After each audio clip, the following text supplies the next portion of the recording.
That's right, I hear the glass breaking, I hear the shattering of the glass, I can hear the fans going loud, the pop and everything. Stone Cold Steve Austin is here. Wait a second, that's not Stone Cold. Wait a second, I think I just got swerved.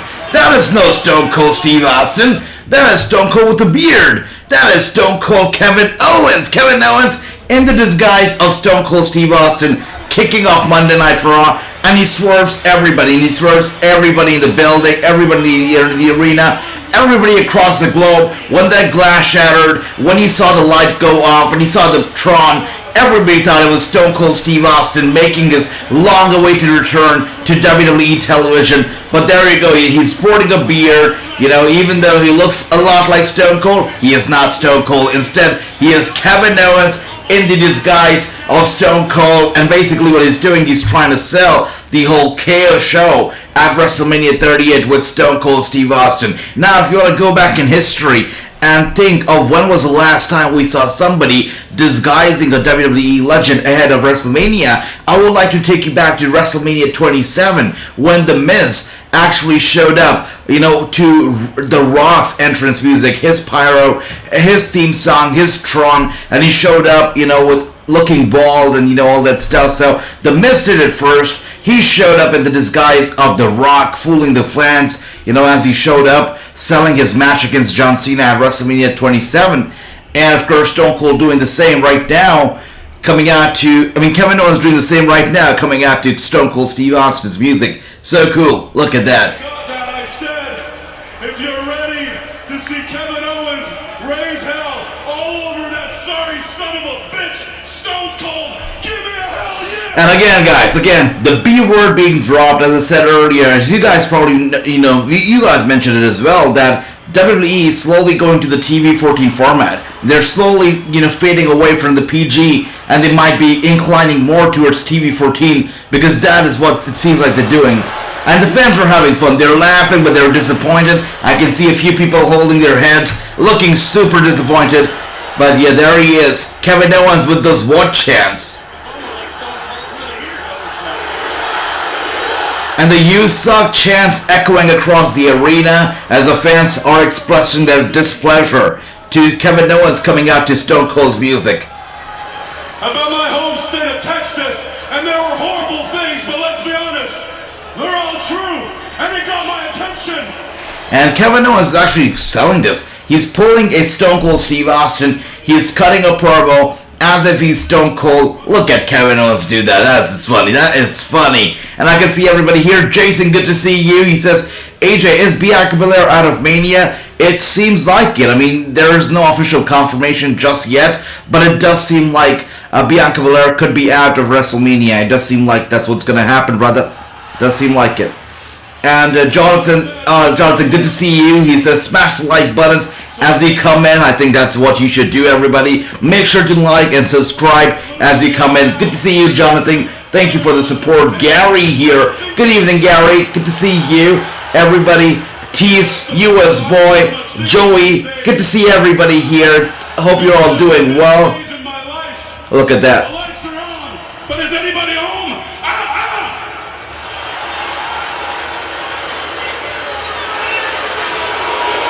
You see that? Wow. The boos from the fans, the boos from everybody in the arena is loud. Everybody is booing Kevin Owens as we speak. Look at that, guys. Look at that. I am going to WrestleMania.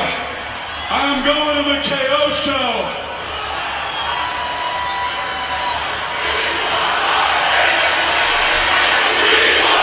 And we want Austin chants now echoing across the arena as the fans demand the real Stone Cold Steve Austin, not a phony, not somebody who pretends to be Stone Cold Steve Austin. Wait a second, the music goes on once again. Could it be Stone Cold Steve Austin? Could it be Steve Austin actually showing up right now?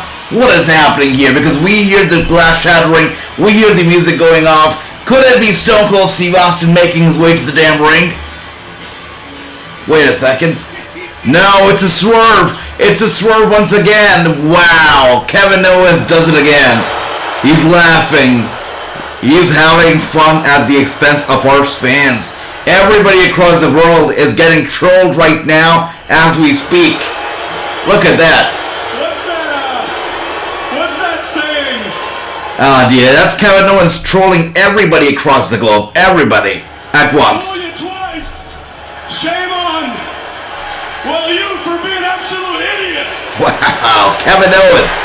Look at that. Look at that. And by the way, good to see you, Anthony. Renegade says, I knew Stone Cold wasn't a draw. Renegade, you're a smart man. I got sold. I was like, you know what? Wow, Stone Cold's here. I lost my mind. I'm like, okay, well, this is crazy. But no, I got swerved. You're smart, Renegade. That's awesome. Anthony thought Stone Cold was there. Look at that. Me too, man. We were just too naive, you know. We're too naive.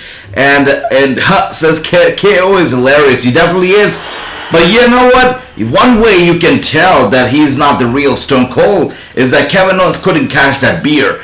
Stone Cold would never miss a can of beer. He'd catch the beer in any way, shape, or form. But Kevin Owens is not as good at catching beer as Stone Cold is. So that gives it away. He's not the real Stone Cold. He's just a phony. Look at that. Let me ask you a question, you old bastard. Where did you stagehands learn to throw beer? You suck! Wow. Hey, you must be from Chicago, right? And Kevin Owens going after the guy who throws a beer. He says, you must be from Chicago because you do a terrible job at what you do.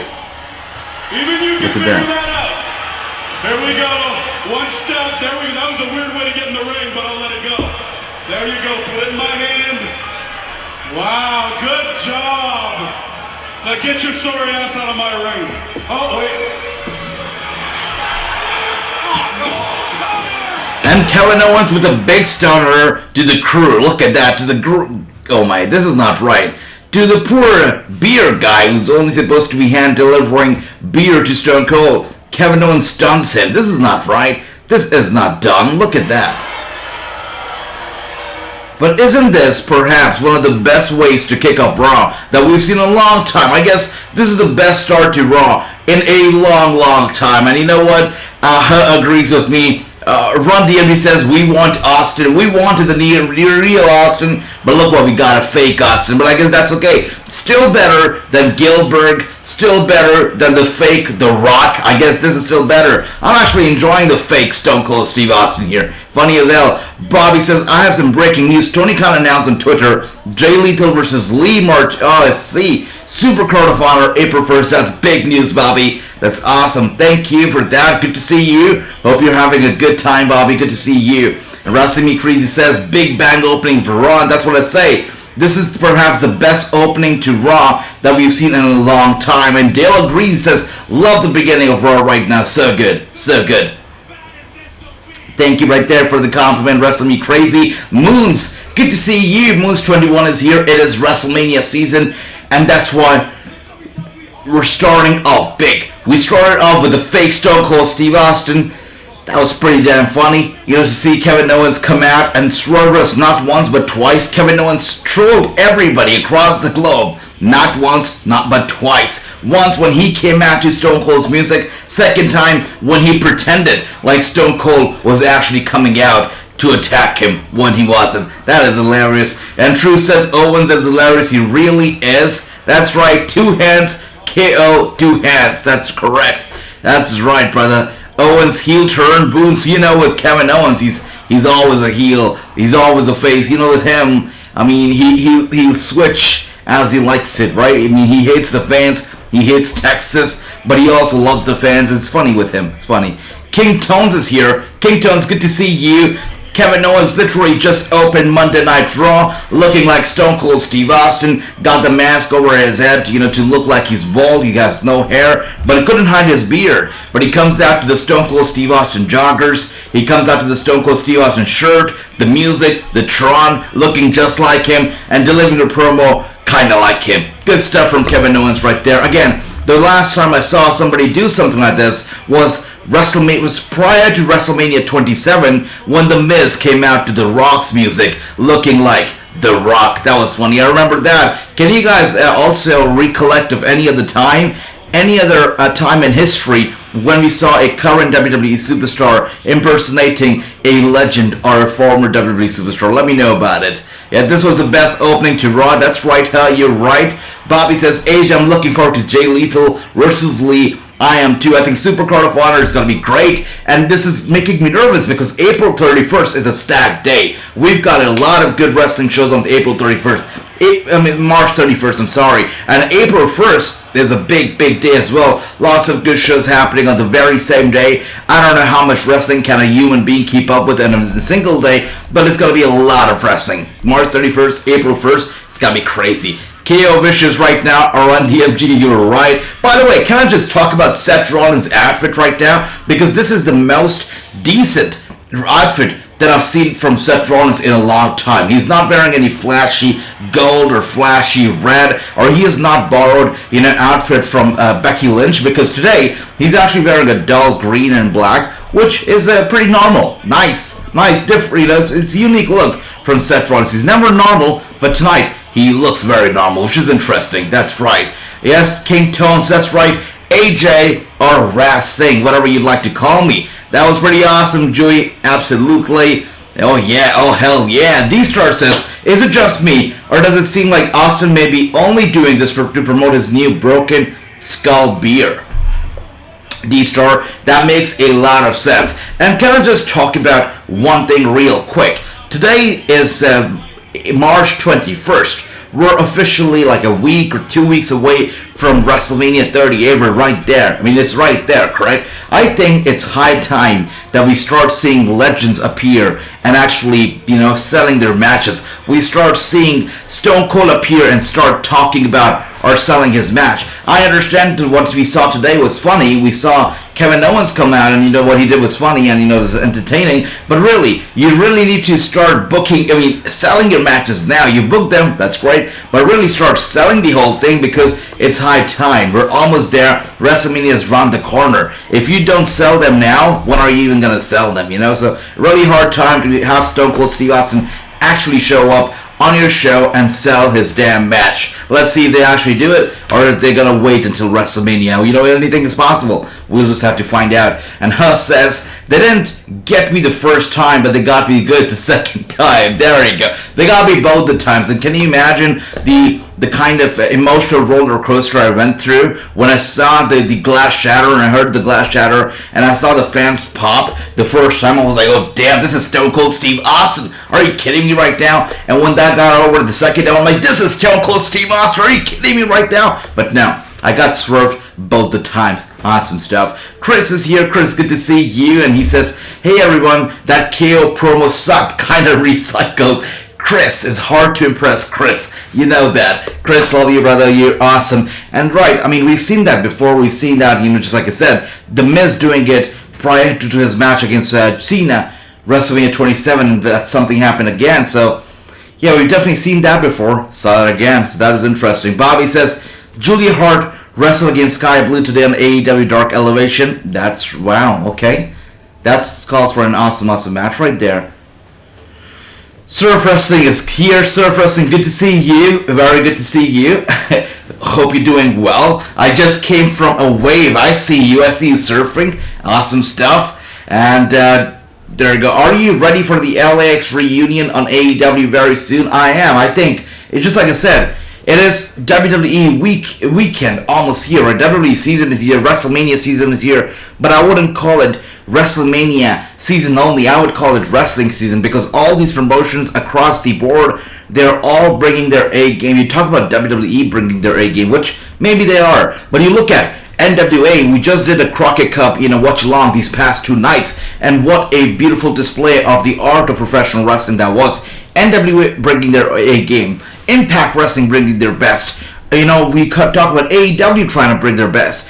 All these promotions bringing their absolute best during the season. I'm not even going to call it WrestleMania season anymore. I'm going to call it wrestling season, because everybody, all these promotions, bringing their very best right now. It's a beautiful time for all the wrestling fans out there, because we are all in for a treat. The only thing that is worth watching on AEW Dark are the commentators. Taz, and Excalibur are hilarious together. Says, yeah, that's true there. The commentators are really good. But, I say it all the time, and that Dark is a beautiful showcase of a lot of the independent stars out there. And, I've spoken to a lot of them, and they all really appreciate Dark because it gives them a platform, or it gives them something, a kind of ladder to go up. Because they know when they're making, doing well in the industry, they're going to make it to Dark before they make it to one of the bigger shows. So, kind of climb up the ladder. So, it's sweet for them. It's good for them. These shows like Dark and Elevations are good for them. Brent is here. Good to see you. And he says, yeah, because NXT may be very big and people would want to watch that. Yeah, we've got Braun Breaker, Dolph Ziggler stuff coming up. And, we might be seeing Braun Breaker actually show up tonight. We'll see how that goes. But NXT doing pretty well too right now. It's true. Austin's got to be pissed. For sure on DMG, Austin is not going to be happy about this. Let's see if he actually shows up next week. Do you expect Stone Cold Steve Austin to show up next week or in a future, one of these TV shows, or are you gonna show up at WrestleMania? What do you guys think about Stone Cold Steve Austin making an appearance? Is it going to happen before WrestleMania, or is he going to wait all the way till WrestleMania? Chris says, this Hall of Fame sucks. 3 inductees. This one, they had 7 in the last year, kinda stale. The more I think about it, I can't get into it and skip I still am confused. Are they going to stick with the 3 inductees only? Are they going to have more inductees? Because there are questions, right? One of the biggest questions that we have is the Hall of Fame is taking place the same night as SmackDown, in front of the same crowd as SmackDown, following SmackDown, right? It's going to be a long night. So are we just going to have 3 inductees? Because that's right. It's very, very likely. And if we're just going to have 3 inductees and they're going to make it a very short Hall of Fame, why not just make it about The Undertaker? I think that would have been pretty sweet itself, right? You have a limited time. You want to make it a very quick Hall of Fame. Just make it about Taker. That would have been fine. But, okay, you just wanted to go out there and do all this stuff. That's okay. But I guess if we were just having 3 inductees, could that mean we're not actually getting to get a Warrior Award recipient and a celebrity wing this year? It's kind of unlikely. I think there will be more to come, but let's see. And speaking of that, we're getting Dolph Ziggler and Robert Roode making their way to the ring right now. Dolph Ziggler, the NXT champion, and this is why he's the champion. So he can bring more eyes to the product of NXT, and more fans can be aware about NXT. I mean, Dolph Ziggler is a damn champion, and he's going to be carrying that belt all the way to NXT Stand and Deliver, where he's going to be defending it against Braun Breaker. By the way, Robert Roode, Dolph Ziggler's good friend, is also going to be in action tomorrow on NXT, where he's going to be facing Braun Breaker, so that's going to be something you wouldn't want to miss out on either. The Miz coming out as well. The Miz also good friends with Dolph Ziggler. He hosted the Miz TV segment last week on NXT. He hosted a Miz TV segment with Dolph and Braun and Robert Roode. I mean, these are all good friends right there, as we can see on our television screens right now. What else is going on here? Rampage on a Friday, and forget about WrestleMania Day 1. I know lots and lots of wrestling going on Day 1 of WrestleMania and April 1st. Lots of it. Anna Jay and Ruby Soho versus Emmy and the Bunny happened today. Oh, really? I'm a big fan of the Bunny. You know that. I'm a big fan of Anna Jay, Ruby Soho, and Bunny. So that sounds like a really good match to me. I'm going to be checking it out later. Bobby, thanks for that. Surf says, WWE Trash Mania. Wow, that's big. Trash Mania. I see that, what you did there. The only 2 people that want to see is Edge match and Cody match. That's going to be interesting. So, they're keeping it a big secret. I mean, it's probably the worst kept secret at this point, but they're trying to keep it a secret. The Cody match maybe going to go all the way to WrestleMania. Maybe we're not going to see Cody at all until WrestleMania. Maybe we see him WrestleMania Night 1. And then WrestleMania Night 2, he has a match. We'll see how that goes, but definitely interesting. AJ, if Monday was supposedly going to be WWE, wouldn't be turned down. Bryan Danielson offered the whole time his AEW contract. Yep, absolutely, brother. Cody is coming back tonight, I think, says Corey. I meant Cody. I've heard conflicting reports on this one. A few of the dirt sheets saying he's coming back tonight. A few saying he's got to come back ahead of WrestleMania. But the one report that I've read, and I'm sticking to it, I'm thinking that's probably what's going to happen, is that he's going to make his return over WrestleMania weekend, which means, between March 31st and April 2nd, sometime during that 3 days is when he's going to actually make his return. So I don't know in what way is he going to be making his return. Is he going to make it on YouTube? Or is he... Wait a second. Seth Rollins is here. Seth Rollins is making his way here all of a sudden. Why? Why is he here? And he's a mic in his hand. He has a microphone in his hand, guys. Wait a second. This show doesn't move another second until the world hears what I have to say, baby. Alright, so Seth Rollins here has something big to say. I want a WrestleMania spot, and I'm gonna get a WrestleMania spot because I am Seth freaking Rollins. So he's making it very clear. Dale, Surf Wrestling, you guys are right. He said he's out here. Just any spot. I want a spot on WrestleMania that's gonna. I want a spot on WrestleMania that's gonna live forever. I came for so. His mic's been cut off. While he's trying to speak, they're cutting off his mic. Look at that. Turn it on. I came What? for Stone Cold Steve Austin last week because that's gonna live forever. And this week I want bigger. That's right, Surf. Absolutely. Yeah, they got him out for ratings. It seems like he wouldn't even be able to get his word across. He's definitely fighting Cody Rhodes. I think that's obvious. But they're cutting off his microphone. He's got a secret that he'd like to share, but WWE isn't going to let him share that secret. Come on, are you kidding me? Oh my god. Are you joking right now? Are you joking right now? Seth Rollins had a secret that he wanted to share with the fans. And WWE allowed him to actually make his entrance with the music and the pyros. They gave him a microphone. They let him be out there in the middle of a match. And then when he's trying to talk, they cut his microphone. So that's very convenient. I mean, come on. Are you kidding me? What? Oh, wow. Alright, one thing's for certain. Seth Rollins is fighting Cody. That is out there. It's written out there. And another thing that's for certain as well is Cody Rhodes is not going to be here tonight. He's definitely not here tonight. Wow, he's not coming here tonight. No way. And that's right. Surf says he's on stage for ratings, and that is what it seems like. He did nothing else. He just came out, said, I want a match at WrestleMania, which is big. Not just a match, I want a match that's going to be historic. It's going to be remembered for a long, long time. And yeah, they cut his microphone. They only let him say that, and that's about it. And Jonathan is here. He says, evening, man. Big up to everybody in the chat. Looking forward to tonight's show. Jonathan, good to see you, brother. Seth Rollins just came out in the middle of a tag team match I believe nobody cared about. And he came out with the mic in hand. He says, I'm going to WrestleMania, and I'm not just going there for a match. I'm going there for a match that everybody's going to remember for a long time. And before he could get into details, WWE cuts his mic off, and he isn't able to speak. So that happened. Sean Williams here. Sean, good to see you, brother. Welcome to the stream. It's been an interesting start to the show. We saw Kevin Owens come out in the disguise of Stone Cold Steve Austin. We see Seth Rollins come out trying to talk about his match against Cody Rhodes, which also he gets interrupted very rudely. So, wow, it's been a very interesting start to the show. Very interesting for sure. I do think Cody did this, says Jacob. I don't think it was Cody. Good to see you, Jacob. I don't think Cody Rhodes did it. I think it's the WWE not letting Seth Rollins spill the beans. I guess that is what happened here. Interesting for sure. Chris says, thanks, Seth Rollins, for interrupting that old Mysterio has been jobber now anyway. Yeah, I mean, I get it. Again, you know what? We saw Dominic Mysterio on NXT this past week, and I said it. I said Dominic Mysterio is the first time I'm actually cheering him on. Is the first time I actually want to see Dominic in a match. Is the first time I see Dominic and I see him in a ring where I feel he belongs, right? Because Dominic on NXT 2.0 just seemed like a great connection. It seemed like he just suited there.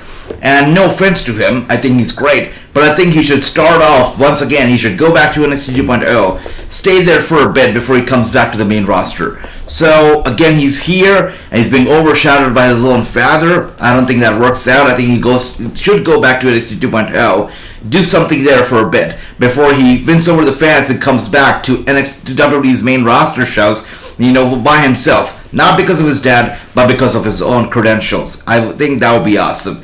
They only did this for the stunt. That's right, Surf Wrestling. I absolutely agree with you. They did it for the ratings. AJ, Miss Hyatt will be with Chris Dickinson versus Matt Cardona with Chelsea Green at GCW on April 2nd. Now, Bobby, now that you mentioned it, that is very funny because this feud is very, very real. I mean, Miss Hyatt has actually taken to social media to talk a lot of trash about Chelsea Green and Matt Cardona. A lot of it. And Chelsea Green has actually called her out on multiple occasions because of the trash talking that she does against Chelsea on social media. And the fact that this match is actually taking place, and that too at GCW, I think that's big, brother. I think that's huge. But it's a damn shame that it's taking place on the same damn night of WrestleMania. But that match is huge. We know that for sure. Clay, good to see you. Good to see you. Yes, Bailey picture gotta come up soon. They only did this for his son, that's right.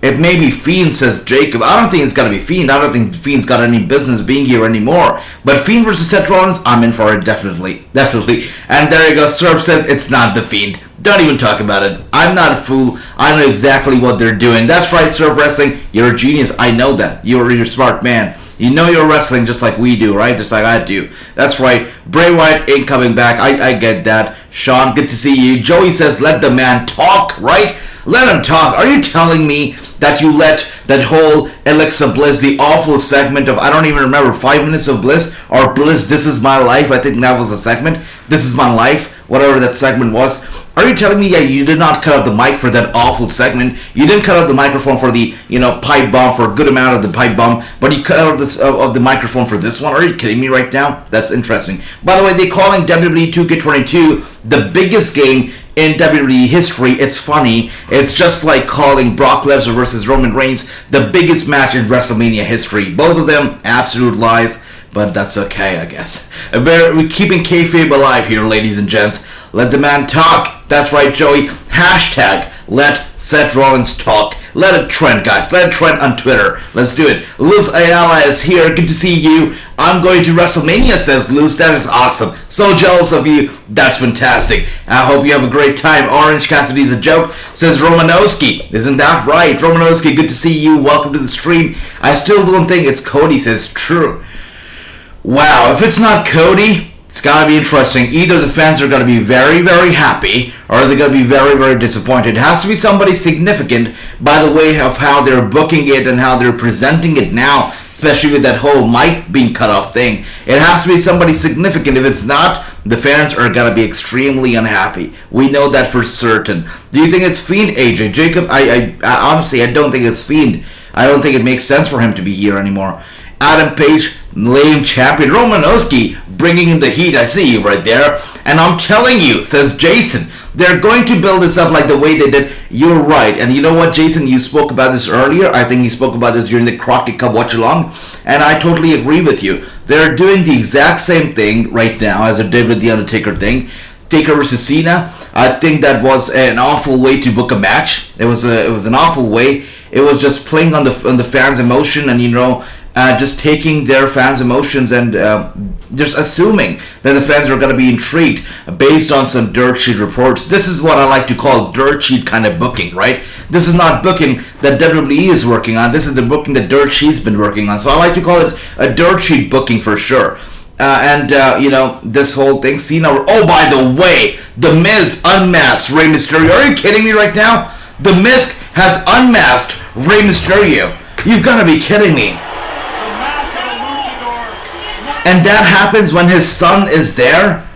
When his son is there, his son couldn't even do one job, and that's protect his father's dignity and his pride. Rey Mysterio has been unmasked by The Miz. You've got to be kidding me right now.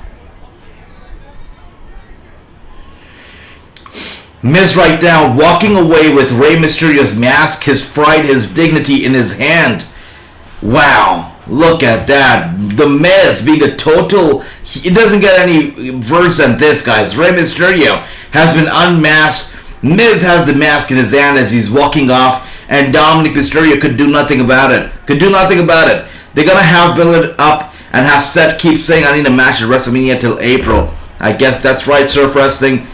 Yeah, that's right, Jason. They did a big lucha no-no unmasking Rey. Now, I don't know if they really needed to do this to book a match involving Logan Paul, but they did it anyways. And Seth Rollins is back right here. Look at that. Seth Rollins is here. You guys know what I want. I want the biggest spotlight possible at WrestleMania. A main event, night 1, night 2, it doesn't matter. Give it to me.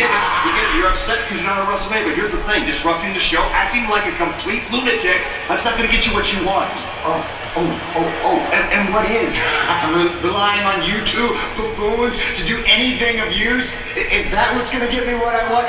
Maybe it's time I... Listen. We get that you're frustrated, but we gave you an opportunity last week. So, Kevin Owens and replace so we now know who actually cut off the microphone. It was not The Fiend. It was not Cody. It was Sonya Deville and Adam Pearce. They cut out the microphone for Seth Rollins. They did it. Maybe there's something we can do. Something you can do. Yeah. They cut off the microphone because they know that Seth Rollins does not have a match yet. He was just out there bluffing, and Seth Rollins knows he does not have a... Apparently, the thing is, Seth Rollins does not have a match yet. He just has an intention of going to WrestleMania and having a remarkable, historic matchup. He does not have a match yet, guys. That's the thing. He doesn't have it. By the way, it seems like we're going to be getting some recap from this past week on SmackDown, where we saw Brock Lesnar basically trying to kill the Bloodline. We're going to get some recap from that segment when we return from commercial. But this just in, Seth Rollins still doesn't have a match at WrestleMania. He came out bluffing his way to try and get a big match at Mania, because of which Adam Pearce and Sonya Deville had to cut off his microphone. And now they're saying, we're going to look into it and we're going to do something about it. We're going to try find you a match. So let's see what happens. But so far, no match set in stone. No match set in stone so far. And let's take a look at what else we have here. That's right, Jason. A big no-no in terms of lucha. Big no-no. And I don't know if that was really needed for a match involving Logan Paul. I'm not too sure about that. I'm tired of crap. More recycled BS. And Chris says here, Miss Unmasked Rey, that's original. Wow. Chris here, not happy. Chris bringing in the heat. I love that, Chris. Surf says, Rey Unmasked is another rating stunt. I'm not falling for none of this. I'm loving here, guys. You guys are super critical of WWE tonight, and I'm loving this because we guys don't have to be sheep and buy everything that's on TV. We can be critical, we can voice our opinions, and that's what makes everything interesting. For sure, we should demand better product. Why not? I love it. I love it. I love the difference in opinions. I love that. True here says, why do they keep acting like we don't know what Rey Mysterio fix looks like? Yeah, true. That's true. If you Google it right now, you're going to find out what Rey Mysterio actually looks like. Actually, back in the day, if you look at some of the retro images of Rey Mysterio, you will see him posing, with fans and posing with superstars unmasked. He'd do it unmasked. But, in terms of luchador and lucha, the whole heritage, it's a big no-no to go out breaking kayfabe and showing up without the mask. If you look at, the Saudi Arabia dinner party that they recently went to Saudi Arabia for the Elimination Chamber show, and they were having a nice fancy dinner with the prince and, all those authority in Saudi Arabia. Everybody brought their suits in, and they were dressed in dresses, beautiful dresses, very sharp suits. And Rey Mysterio was there too, and he was dressed in a suit, but he had his mask on. That's the kind of heritage the luchadors have to keep alive. They have to maintain kayfabe, have to keep their mask on. But what they did right now is against lucha for sure. Joey says, how many times Rey's mask going to get pulled off? Right, we've seen it with Eddie Guerrero, we've seen it with Kane, we just saw it with this guy, we've seen it a lot of times, right? We've seen it a lot of times. If anything, AJ, they should have Santos Escobar rip, oh dear, that would have been brutal. Yes, if anybody should have done it, it should have been Santos, but I guess Santos, belonging to the same heritage or same background, would understand it would not be that disrespectful. I think that's the one thing here. AJ, I like Camille as NWA, I love her too, man. Bobby, don't even remind me, don't even get me started on NWA or the Crockett Cup, because what we saw, Saturday, Sunday, March 19th and 20th with the Crockett Cup, I mean, beautiful. I said, I like to say that maybe the A in NWA stands for A. And it stands for art. That is art of pro wrestling. Because what we saw this Saturday and Sunday, the Crockett Cup nights 1 and 2, it was beautiful. If you didn't check out Crockett Cup, I really would recommend you to do it, because we saw some great showcase of beautiful art of professional wrestling on night 1 and 2. And Camille as NWA World Champion is amazing, for sure. Half of the world doesn't even know who Camille is, no offense. Serve wrestling, that's true. Sadly, it's true. But really, the world should know, because Camille is awesome. And Camille versus Charlotte Flair would be a hell of a match. And I love Charlotte Flair. I think she's awesome. But I might as well root for Camille in that match because that'd be one hell of it. And Lou says, hey, we might get flood here in Houston. That's awful. Oh, whoa. I hope that things get better, and I hope that you stay safe, stay home, and, I hope that things get better there. And it's not a rating stunt unless you announce ahead of time that something is going to happen. Ask Tony Khan what a rating stunt is. That's an interesting point right here from HU Edge. That's right, a Tony Khan saying, I'm going to make a big announcement. I'm going to be making a huge announcement. I'm going to come out to the damn ring to make an announcement. And then not doing it is definitely interesting as well. By the way, speaking of Tony Khan, and we just spoke about NWA, I read something very interesting about Tony Khan and NWA earlier. I'm going to be talking about it during the next commercial break because right now we're back from the commercial break and we're seeing a little replay of Miz pulling off Rey Mysterio's mask and going to the back. So that was one hell of a heated segment without a shadow of a doubt. And we're seeing Miz right now backstage talking to somebody over the phone, holding Rey Mysterio's mask in hand and just bragging about it, laughing about it. Look at that pure disrespect from the Miz. Oh, he's definitely talking to Maurice. Yep, some kisses, some I love you mores right there from the Miz. What drove you to steal Rey Mysterio's mask? Oh, you might not know this, but as a child, little Logan Paul was a huge Rey Mysterio fan. Oh, so the Miz is now a Logan Paul stooge. So he says, I did it for Logan Paul. I stole the mask because Logan Paul, when he was a child, was a big Rey Mysterio fan. What a little jerk Rey Mysterio is, and that his son Dom is even worse. The Mysterios have shown Logan and I nothing but disrespect, and they've gone out of their way to try to humiliate us. But I didn't try to humiliate the Mysterios. I did humiliate Cheers, everybody. The Mysterios. To humiliate or not to humiliate? To humiliate the Mysterios. When the most must-see test. So basically what the Miz right now is saying is that, you know what, I did it for Logan Paul. I did it because Rey Mysterio and his son Dominic have been very disrespectful, and I basically pulled his mask off to humiliate Rey Mysterio. Long answer short, I did it to humiliate Rey Mysterio. Pretty obvious, right? Pretty obvious. He did it to humiliate Rey Mysterio. I think that makes sense. For sure, it makes sense. What else do we have here? Surf says, Camille looks like an NXT developmental wrestler who got signed. There you go, Surf Wrestling, bringing in some heat. I love that too. It's cool. And Seth Rollins is behaving like a spoiled brat, says Jonathan. He is. He definitely is. But you know what? It's going to be interesting the way that they're going to book this match because... by the way, we're getting some replay from SmackDown. We're getting some replay from the time that Brock Lesnar basically tried to kill the Bloodline, everybody involved there. So that was crazy. By the way, it's going to be interesting with how they book the Seth Rollins versus Cody Rhodes match and the Kevin Owens and Stone Cold segment. Because if we don't get Stone Cold before WrestleMania, and if we don't get Cody Rhodes before WrestleMania, it means that we're going to be getting two very crucial and important matches at WrestleMania without any build up from both sides. We're just going to be getting one-sided build up to both the matches, which is interesting. We could be getting a Stone Cold appearance at WrestleMania without any prior build up from himself before Mania, and we could be getting a Cody Rhodes appearance at Mania or a match at Mania without any build up from himself prior to Mania. Build up is important, especially if I think build up are really important, and we could be getting these huge two matches without any build ups. Let's see how that goes. And Chris says, I don't like this whole Brock Lesnar after blood.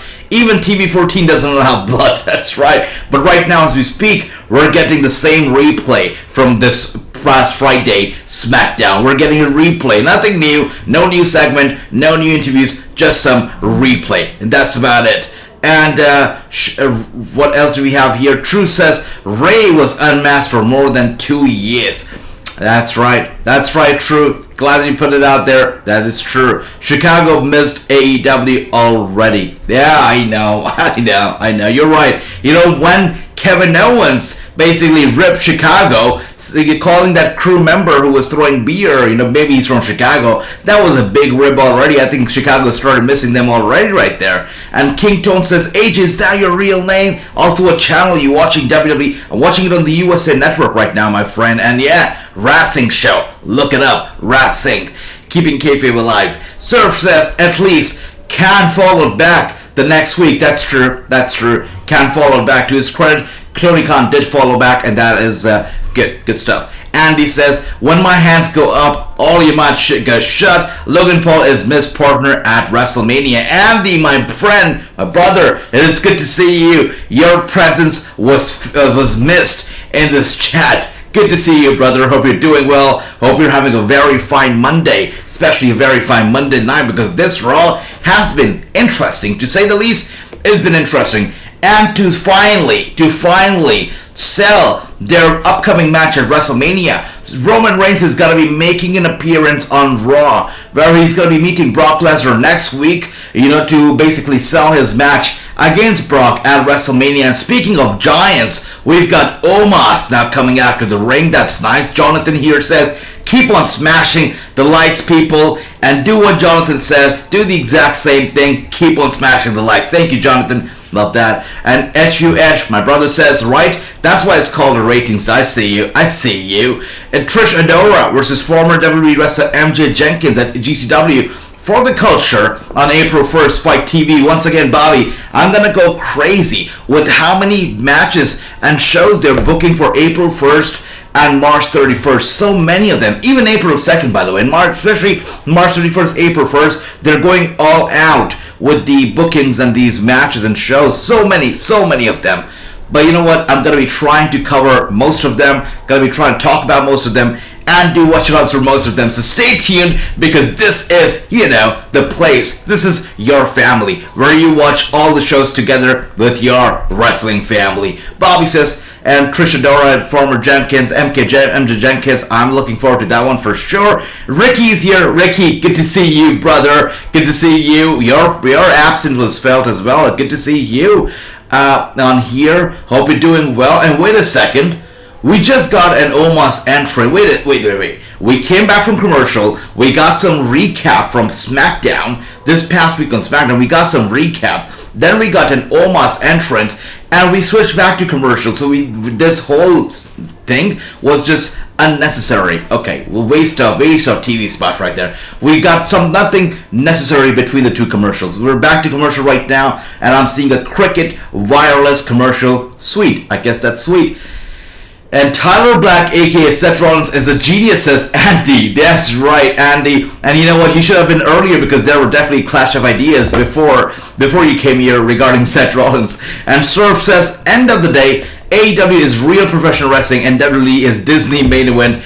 There you go. Surf wrestling with some fire. And you know what? I'm having a good time here, talking about the differences in AEW, WWE, because at the end of the day, I said it earlier, I said wrestling is winning. Everybody's trying to bring their A game, whether they do it or not. It is good to see everybody bringing their A game, let it be WWE being cringy sometimes, or let it be AEW being super professional, or let it be NWA just showcasing the art of wrestling. Everybody is trying to bring their A game in terms of wrestling, and wrestling is benefiting from it. So if we love wrestling, it is a great time to be a fan, because all the promotions out there is working hard for the upliftment of wrestling industry as a whole. So it's a great time to be a wrestling fan. That's right. Ricky says, great NWA watch-along over weekend, crazy main event last night. That's right. I still am not over how good that Crockett Cup main event was. Jeff Jarrett, Matt Cardona, Nick Aldis, Mickey James, Chelsea Green. I mean, so many people. You also got, Smith and Williams. So many people out there. MSK, so good. What a main event that was. And SUS says, I'm going to make a big announcement on Wednesday. Tune in. There we go. Lots of shots at AEW and WWE. I see that. Ricky says, hi, Andy. Hello, everybody out here. That's right. It's good to see everybody. Is D'Lo Brown getting an induction? Anybody here Can you guys confirm what 3 people? Because we know Undertaker is getting inducted.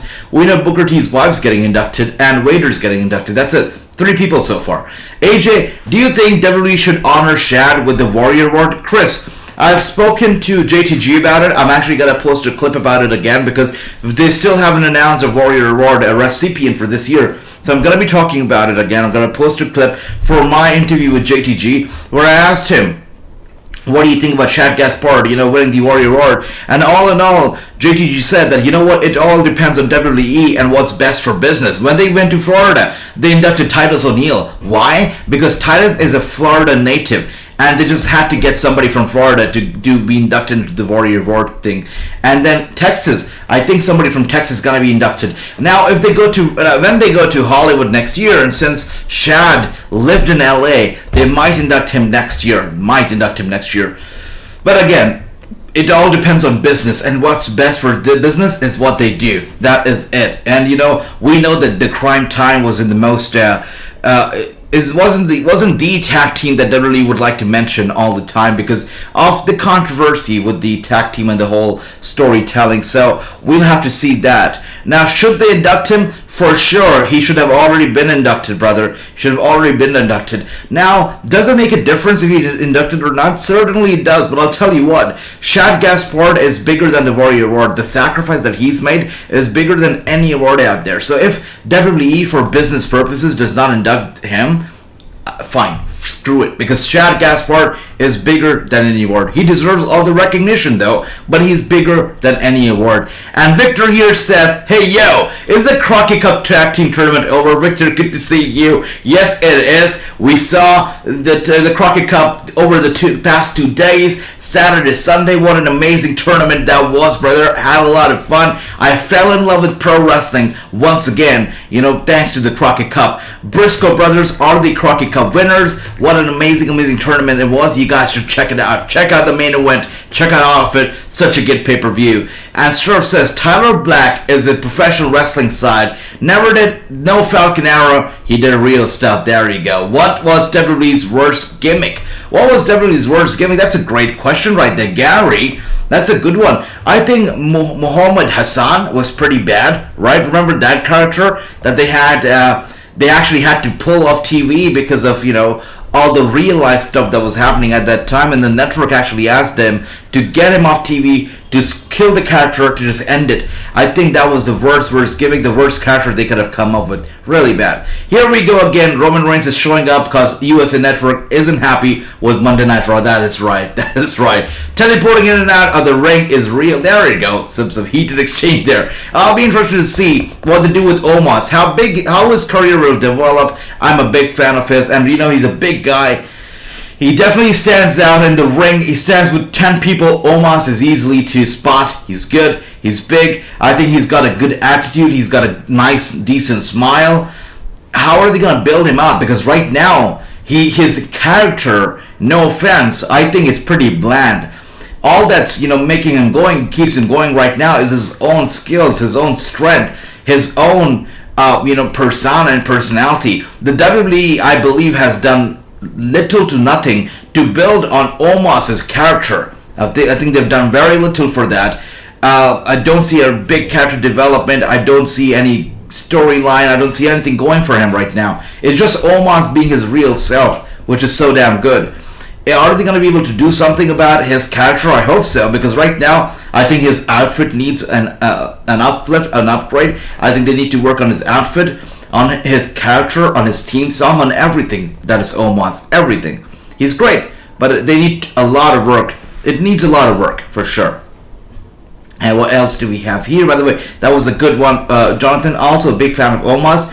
But WWE really needs to invest more and pay attention and spend time on him, because this character, it can be beautiful, but they need to put some time into it, for sure. Andy says, I'm going to cheer for my boy AJ Styles. Wow, that is beautiful, Andy. I almost read that as AJ, and I thought he was going to cheer for me, but that's okay. No, I'm kidding. That's right, AJ Styles is going to be here. He's the only person that was actually advertised for the show prior to the show, airing. So that's nice. I think AJ Styles and Edge are going to have a good segment tonight. Let's see how they're all going to go down. Omos' wrestling bathroom breaks is true. There we go. Some very differences in opinions here tonight. Very interesting.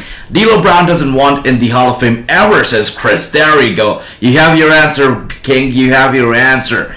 And Bobby says, I have some breaking news. Ali Catch's wrestling is challenging Kamel for NWA. Oh, come on. No. Wow, okay, so I don't think that Ali Catch is on the same level as Kamel. Kamel, for those of you who don't know, is the NWA Women's Champion. I don't think Ali Catch belongs on the same level right now, so wow, okay, Kamel's gonna destroy her. I think so. Speaking of destroying her, almost right now destroying Apollo Crews. Just lifted him up, threw him, let go of him, and he almost, poor Apollo Crews fell down like 7 feet or 7.5 feet. I don't know if he's broken some bones or whatnot, but Omos is out of it. His partner's out of it. Oh wow, look. Apollo Crews gets, Omos gets Apollo Crews back up again by his neck. I don't know what he's saying to him right now. Some trash talking going on as we see.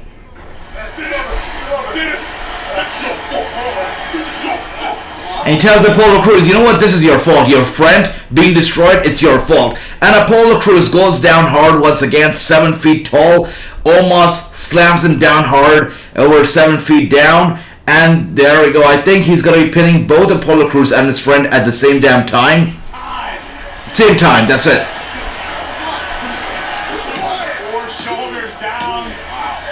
That's funny because both the shoulders were not actually down, and the referee tried to tell Omos, both shoulders not down, and then he was like, you know what, screw it, just 1, 2, 3, and that's it. Okay, Omos basically ended the career of Apollo Crews and his friend right there.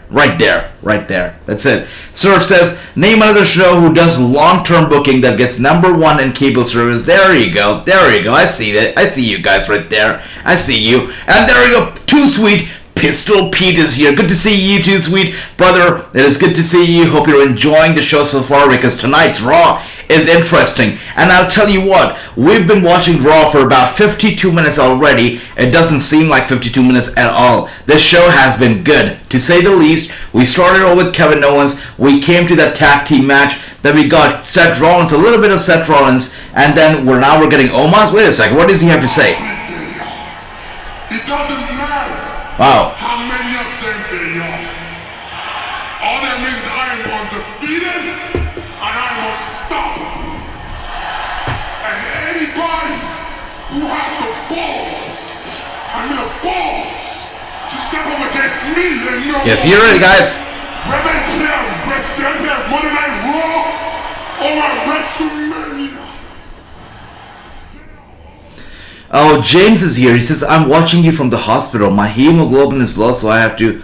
Oh, wow. James, I hope you're okay. I hope you're keeping strong, brother. And you know what? You are in our prayers. I'm going to be praying for you that you get better very soon. But please take care of yourself. WrestleMania season's around the corner. And we want you back home. And we want you ready and excited and geared up for WrestleMania. So get better really quickly. We're rooting for you. And we know you will get better very quickly, James. So take care. Get better soon. Can't wait to see you get better, man. Come on.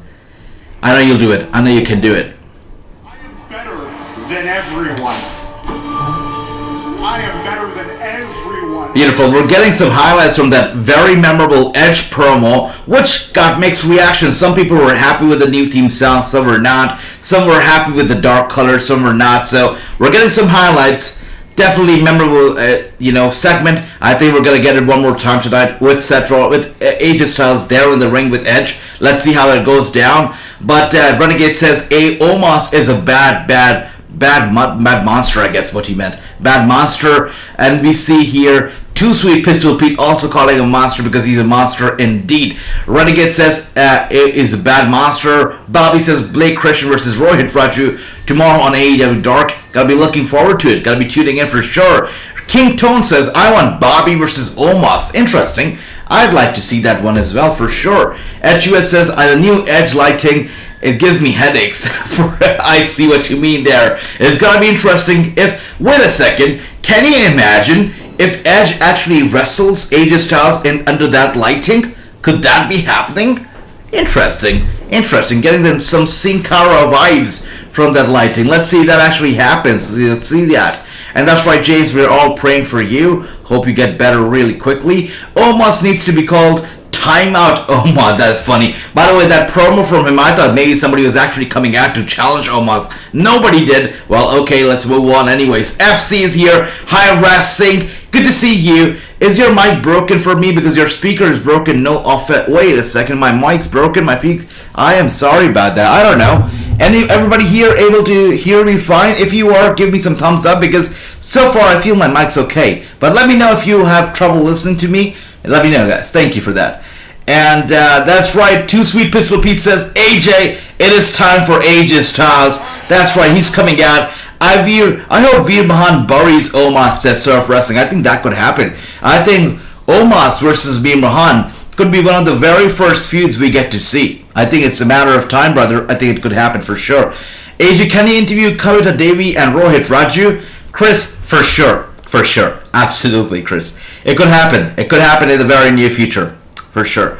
Bobby says Veer Mahan wrestle at main event tapings. That's right. That's right. Veer Mahan is all over main event. I think they're just getting him ready, giving him that exposure to the crowd, getting him ready so that he doesn't have any stage fear. But by the time he makes his debut, he's ready for it, because I think they're getting him ready for the night after Mania. I think he's going to be making his debut the night after Mania, and the crowd's going to go wild, they're going to go crazy, and Veer Mahan could be a big star by this time next year. Could be one of the highlights of WrestleMania next year. Let's see. Thank you, everybody, for the thumbs up. FC, I'm not too sure what the problem is, because it seems like everybody's able to hear me, but I will still check out my mic and see if everything's fine. But thank you, everybody, for the confirmation. Thank you for that, brothers. You guys are awesome. Glad to hear the big pop for AJ. That's right. AJ, one thing that really makes me nervous about this match against Edge is that AJ Styles is now sort of the career killer, the legend killer. We saw it with Undertaker. Undertaker's retired after his match with AJ. Could it be Edge's time? Could he be retiring after his match against AJ Styles too? Let's see. If he does, I'm going to call him the new legend killer for sure. And King Tone says, can you interview Great Khali? Fun fact, I was actually going to do a sit-down interview with Khali not too long ago, but unfortunately due to the whole pandemic and whatnot, that thing got postponed. But I look forward to doing it soon. I think it's gonna happen. I think it's written in the stars. Wrassingh, the Great Khali, it has to happen. Only a matter of time. I played 2K22. It's so much fun. That's right, FC. It's a good game for sure. Andy says AJ Styles is the greatest champion around the world. He's held all the gold except for AAA wrestling, but that's okay. That's right, Andy. That's okay. Really, AJ Styles is a phenomenal athlete, once-in-a-lifetime kind of superstar. It's got to be cherished forever in history, forever. Great Khali versus Veer.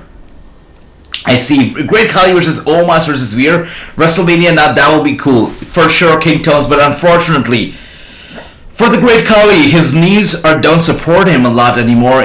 I know he has trouble walking. He has trouble, doing some, just regular stuff. His knees aren't the best shape right now, so that's one thing that's going to get in the way. But you know what? Veer Mahan versus Omos could still be happening, and Great Khali could officiate the match or could be in somebody's corner, so that could be close to being a reality. Bobby, thank you for that confirmation. King Tone says, speaker is kind of loud. I'm fine. Oh, okay. Kind of loud. I'm going to check it out after the show and make sure we're all good for tomorrow. But thank you for that. I still need to get that 2K22 says, too sweet. When you do, we're going one-on-one, brother. We're going one-on-one. AJ Styles will put him in the calf killer. Oh, dear. Andy, I'm hoping Edge is gonna be alright. I'm hoping that he's still gonna be wrestling after his match at WrestleMania.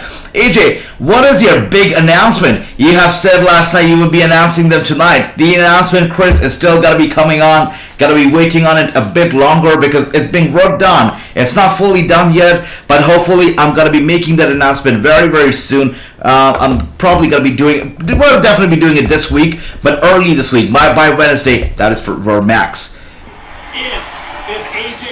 And by the way, I think I can make one big announcement for sure, since we're talking right now. A big interview. The next 2 weeks, we're going to see two very big interviews coming out right here on Wrestling News. Two very big celebrity interviews. One of the interviews going to be a very controversial one because sources say it's from a former WWE star, a legend, who has a lot to get off their chest. They're going to be sitting down with me and they're going to be talking about all of the controversial stuff that fans want to hear. And look at that, AJ Styles with the mic in his hand. He has a lot of stuff to get off his chest too, it seems. Look at that, he looks angry. Look at that.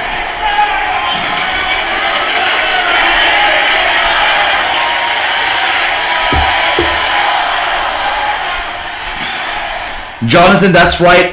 Gaming streams are planned. I'm coming up with 3 new shows for the channel. One of them being a gaming-specific show. The information is going to be coming out soon, and we're going to have regular gaming streams at a certain time.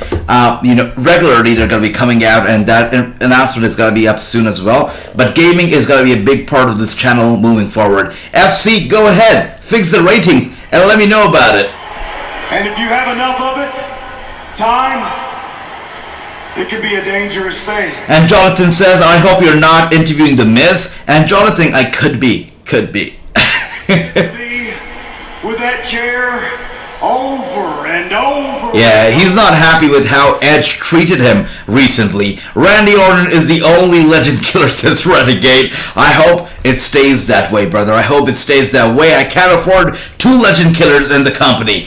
Bobby says JD Drake versus Jay Lethal tomorrow on AEW Dark. It's good to see Jay Lethal making some moves, wrestling some big names out there. Looking forward to that match for sure, brother.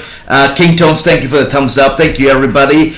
Yes, the greatest Cully, the special guest referee. I would love that for sure.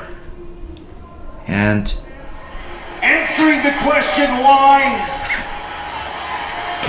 And Surferson says, you look like a Mexican mafia boss. It's so funny, because before I got this whole thing with, my sunglasses and whatnot, about 5 years ago, before when I started doing this, and I used to go live on Instagram, people used to tell me, you look a lot like Rusev, brother. You look a lot like Rusev. And now you say Mexican the mafia boss. That's funny. It's hilarious. Thanks for that. Until then, we can do this right now. So why don't you come out here and get what's coming to you? No, this is great. AJ Styles is asking Ash to come out. Let's have a face-to-face confrontation. And this is the kind of face-to-face confrontation we need for every match before we go to Mania. We need it between Cody and Rollins. We need it before Stone Cold and Kevin Owens. We need it before Brock and Roman Reigns. And we need it between AJ Styles and Edge. Now, I don't know if we're going to be getting it for everybody. I don't even know if we're going to be... Wait a second. Speaking of Rollins, Seth Rollins comes out. Once again, Seth Rollins is here. And that's right. Seth Rollins is here. Andy says Randy Orton needs to be fired for everything he's done and not on camera. You're right, Andy. That's true as well. But Seth Rollins is here. Look at that. He's here. He's here to hijack the show. Let's go. I'm ready for it. Let's make that big announcement. Let's do it. I'm loving it. So every time he comes down and he raises his arms up, it goes burn it down. I love that little touch to it. That's beautiful. Yeah, look at that. Come on, Rollins. Make that announcement, baby. Make that announcement. Let's do it. AJ seems to have a short-term memory after everything he has done over the years. Looking forward to this. 2 wrestlers that have been around for a long time. Definitely, Jonathan, looking forward to it. AJ here we go again, set out there for ratings, says Surf. That is true. He's here. Miz and Logan Paul, funny characters. King, true, that is true as well. But I find Logan Paul so annoying. But Seth Rollins is here. He has the mic in his hand. Wait a second. Now, simmer down, Chicago. Rumors are a lot of fun, but rumors don't make moments, and I am living for my WrestleMania moment. He acknowledges the Cody Rhodes rumors. He says rumors are fun, but rumors do not make movements, and I'm here demanding my match. So basically, acknowledging the rumors, but he says rumors are rumors. So let's see. Like everybody else, I am concerned about your health and safety. Oh, come on. He's just milking this thing right now, guys. He's just milking it. My friend told you, like the Super Toronto Raptors fan. I see. And look, Nikki C Gaming just hit the subscribe button. Nikki C Gaming, welcome to the channel. Welcome to the family. I don't see you in the chat, but get in the chat. Be a part of the conversation. Would love to talk to you and would love to have you be a part of the community. But welcome to the channel. It is so good to have you on board. Welcome. After WrestleMania. What is going on here? Wait a second. Let me do what I should have done inside Hell in a Cell and end Edge's career on the grandest stage of them all, because that is a moment befitting Seth. He's just milking this right now. They're milking this. They know exactly what they're doing. Oh dear. I don't have to think about it. You want to take my place at WrestleMania? I don't think so. As long as I'm able to... Yeah, no word we're getting Seth Rollins versus Edge. That makes no sense whatsoever. But Bobby says, Marina Shafir is wrestling tomorrow on AEW Dark against Lela. Great, that is awesome. Wow, AEW Dark tomorrow sounds amazing, brother. Fortunate reason you got taken out. You're saying I could have your spot against Edge at WrestleMania? Look at that. I see what you're doing here. I get it. The same thing you did with Kevin Owens. So we saw Seth Rollins versus Kevin Owens last week, and Kevin Owens obviously won the match, which is why he still has the spot at WrestleMania. Could we be seeing AJ Styles versus Seth Rollins tonight? I mean, it came out of your mouth. It sounds like a great idea to me. What do you think, Chicago? AJ Styles, Seth freaking Rollins, winner goes to WrestleMania. Come on, man. Oh, come on. Who wants to see AJ Styles versus Seth Rollins tonight? Anybody here wants to see that match? That's right, HUH. Rumors don't make movements, and I like that. Rumors should not make movements. Dirt sheets shouldn't be, selling the matches. It should be the program that should be selling the matches. Dress like an idiot.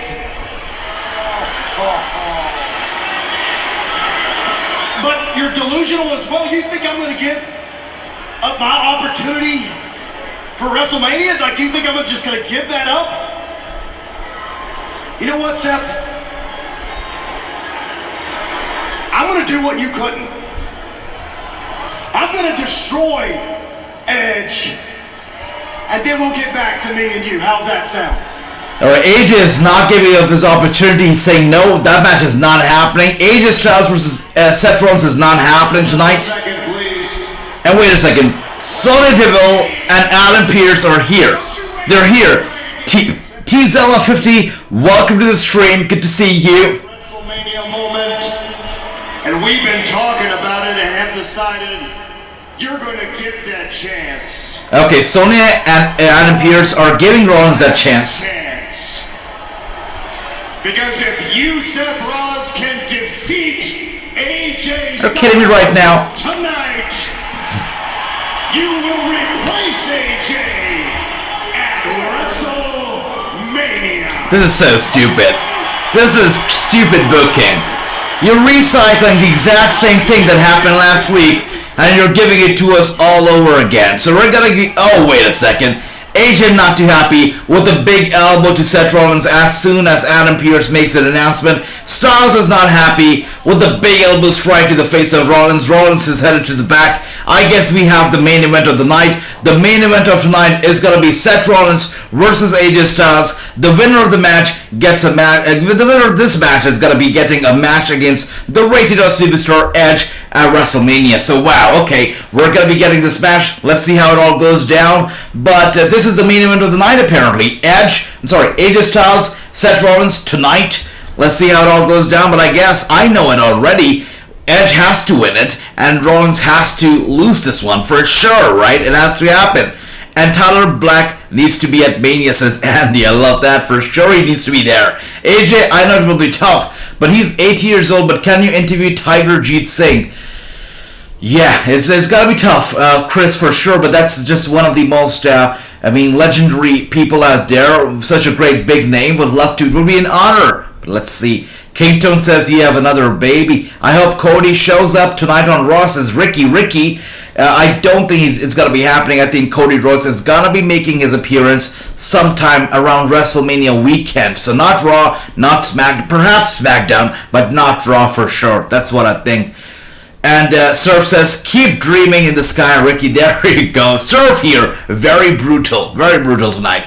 King Tails is happy. AJ, you should interview Megan Bain. And I'm going to screenshot the comments right here because you guys have some good suggestions, everybody. And I'm going to be taking those suggestions and I'm going to try reaching out to them to interview the people. And King Tone says Edge's career on the line. Let's see. He wants to, yeah, there you go. He wants to destroy his career. AJ, you should interview Thunder Rosa. Would love that. Would be an honor for sure. There we go. I want to see the Styles clash of Tyler Black. Wait a second. You know what? If the women's tag championships didn't mean anything already, you have the tag team champions. Just, you know, they're no longer a thing. It seems there is a big dispute between the tag champions, and both of them are after each other's lives backstage. Carmella and Zelina Vega no longer on the same page. So does that mean that the tag championships mean nothing once again? I mean, I don't know if they meant anything at all, but now I guess they mean nothing at all, because the tag champions, just like Chris says is right there, have just imploded. It just happened. That's right, absolutely. Well, another free L on Rollins recorded, but a great match nonetheless. It's gonna be an L for sure, T-Zilla. There's no way. Oh, by the way, can we just talk about how badass this entrance is between Rhea Ripley and Liv Morgan? Both of them absolute asses. Asses that look so good. They've got it all on point. The way they storm the ground so hard, it's great, incredible. Again, this is the kind of connection I believe they wanted Ripley and Nikki to have, but it was far from being true. But Rhea and Liv Morgan definitely have the connection, and I can feel it. It's doing well. It's going strong. True says Edge will cost Rollins. It could happen. Edge is very much here tonight. I think it should happen. For sure it should happen. And Andy says, Adam Pearce and Sonya are making stars with Seth. I seen that coming. Old stuff. When's it out of idea? We saw it already last week. It's true. That's not a lie. That is the truth. Ed Hewitt says, AEW Marketer. AEW Marketer. I'm loving the chat tonight. A lot of dispute. There we go. As long as Cody debuts and costs Rollins, that'd be a win for me. And it's so funny because I keep calling it a debut as well. I keep calling it a debut, and I believe somebody corrected me a few days ago. They were like, no, not a debut, it's a return. But it doesn't feel like a return. It seems like we have an all-new Cody Rhodes, the EVP of AEW, jumping ship to WWE. It seems like a debut more than a return, because that Cody Rhodes was another animal. This one is another beast. It's going to be great. Can't wait for it to happen. Just like you said, T-Zella, it's going to be a big win for you. It's going to be a big win for me. It's going to be a big win for everybody. Can't wait for it. AJ, Gemma Jules is wrestling against Mercedes Martinez tomorrow on Dark. Gemma Jules' debut match on AEW tomorrow. That's beautiful. Good stuff. Big up to Gemma Jules. She's a good wrestler, great wrestler, good friend. Good for her. Chris says tag team champions just imploded. That is right. Liv and Nightmare Queen should jump Carmella and Zelina. This is the time to do it for sure. Let's make this match for the tag. This should happen for the tag titles. I don't know if Zelina and Carmella can actually hold on to the tag titles anymore. They're no longer a thing, it seems. And Carmella is annoying. True, absolutely. You know what? I found her annoying when she was with Ellsworth, and now she's on a whole nother level for sure. By the way, does anybody here miss James Ellsworth? Does anybody here miss him? Because when he was around, a lot of people loved him. I didn't understand the hype about him. I was not a fan, but a lot of people loved James Ellsworth. So anybody here actually misses him on television? Let me know if you do. And yes, but the thing for Monday night is Liv Morgan and Ripley for sure. Liv's music is awful, says True. Why their theme song isn't mashed up like RK Bros? That's right. I guess it's just lazy, or I guess maybe they're just saving it for Mania. I don't know. We'll find out. Carmella was so hot before the surgery. So it's a funny thing, right? The entertainment world is hard because, for us, it can look all nice and glamoury and sweet, but for those people, they're under a lot of pressure, a lot of peer pressure to look good, always look the best, and that's why they undergo so many surgeries, and it's a difficult life out there, right? So definitely, we think that she looked better before the surgeries. She probably felt pressured into doing those. Anyways, she's a beautiful lady. Big up to Carmella for sure. She's definitely annoying, but beautiful. So anyways, let's move on. I like Carmella and Queen Zelina, says Bobby. Yeah, they're good, but I think that really, the King of the Ring title, we know it means nothing. It means nothing at all. But even the Queen of the Ring, the first time we saw a queen, and WWE made it look like nothing. Queen Zelina is a joke right now. Are you kidding me? I wish they booked the King and the Queen like King and Queen, right? I remember the last King of the Ring that I feel like truly brought some prestige to the title was King Booker T. He really did. He used to come out with the cape, with the crown, like royalty. I think King Booker T did a lot of justice to the title. Really took it seriously. Xavier was an awful king, and Zelina is sadly an awful queen. And she should stop trying to be like Meghan Markle, because Zelina Vega is not Meghan Markle. She's not. Even Meghan Markle is not a queen, so come on, give me a break. What else do we have here? Those are my girls. I love that, Andy. Is Ripley actually replacing Bianca at Mania? It's interesting. Now, Bianca Belair situation, a lot of us thought it was kayfabe. Some of us thought it was real, or vice versa. Now we know that it's very, very real. Still no confirmation on if Bianca Belair is actually being replaced, if she's missing Mania. But so far, it does seem very likely that Bianca Belair could actually be missing WrestleMania. Let's find out. I think we're going to find out in just a few days now. We will find out. By the way, WWE boasting of 66 billion views on YouTube. They're calling themselves the social media powerhouse, the #1 sports channel on YouTube. Let's beat the WWE. Let's make this the #1 sports channel. Let's do that, guys. Let's do that. All right. Okay. And wait. Backstage in the office with Adam Pearce, AJ, and Sonya Deville. My match at WrestleMania with Edge because Seth Rollins cries like a child. Yeah, don't waste your breath. You suck at this management position you're in. I haven't heard good things about you either. Well, AJ saying what I always say, that Adam Pearce sucks at being a management position, whatever he is. And Sonya Deville also, isn't the best authority figure. By the way, can I ask you guys, what is the job title of Adam Pearce? Like, what is the job title? Is he the manager? Is he the general manager? Is he the assistant manager? What is the job title? Even AJ Styles says you suck at being in this management position because we don't know what the position is. It's interesting for sure. And what else do we have here? No, I don't miss James Ellsworth, says Andy. Just putting it out as it is. Yeah, I don't really miss him a lot either. That is true for sure. And what else have I missed out on here? Stardust is coming to WrestleMania. It could happen. Could happen. You never know. MLW is doing big show on 31st. Again, Andy. March 31st, April 1st. I don't know if it's humanly possible to catch up on all the wrestling shows that are happening on these 2 days, because a lot of the shows are happening on these 2 damn dates. I don't know how many shows can we actually watch, how many is it physically or humanly possible for anybody to watch, but really these 2 dates have been jam-packed with wrestling. All the promotions just going in on these 2 dates. Very, very weird. I'm going to tune into AEW After Dark, seeing Anna Jay. Me too, Andy. Me too. Liv and the Australian Nightmare are going to become the new champions. I agree, Tony. Tony, welcome to the stream. It's good to see you. No chin music. True, that's funny. I truly hope Liv Morgan and Rhea Ripley get released. They deserve better. Oh, Surf Wrestling going out there once again. Liv Morgan and Rhea Ripley get released. Well, if they get released, they're going to go to either Impact or AEW. I think they're enjoying their paycheck right now, and they're getting a bit of a spotlight too lately. So I guess they're okay for now, but let's see. Let's see how they book them moving forward. I have a feeling they are losing the tag team belt. I think so too, for sure. And Andy putting it out there, he doesn't make James Ellsworth. I don't either. AJ, can you interview Ravindir Singh or Yogeshwar? I'm not too familiar with those 2 names, Chris. You'll have to help me out. Let me know who they are.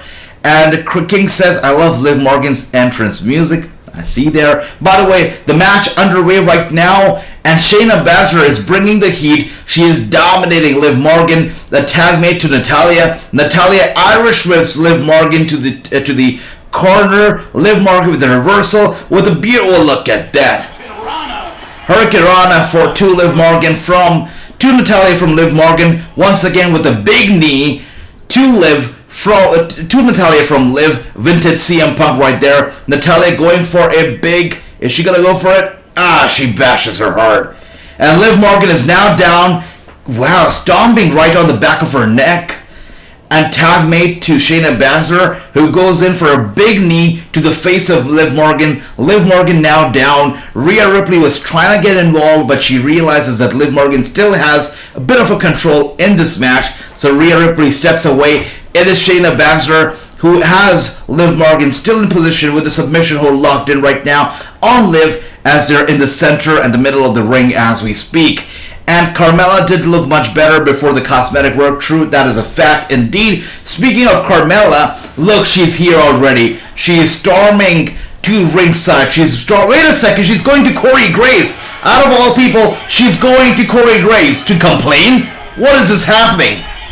Corey Graves is forgetting that he's in charge of calling the action. He should be doing play-by-play commentary. He shouldn't be here listening to his girlfriend's problems. He shouldn't be here for that. He should be here doing commentary work and not listening to Carmella or talking to her or calming her down. That is not a part of his job right now, but he's forgetting his job.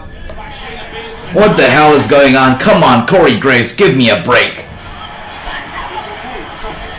Alright, so the match underway right now. Distraction ringside. Carmella is putting on a fuss. Corey Graves trying to calm her down.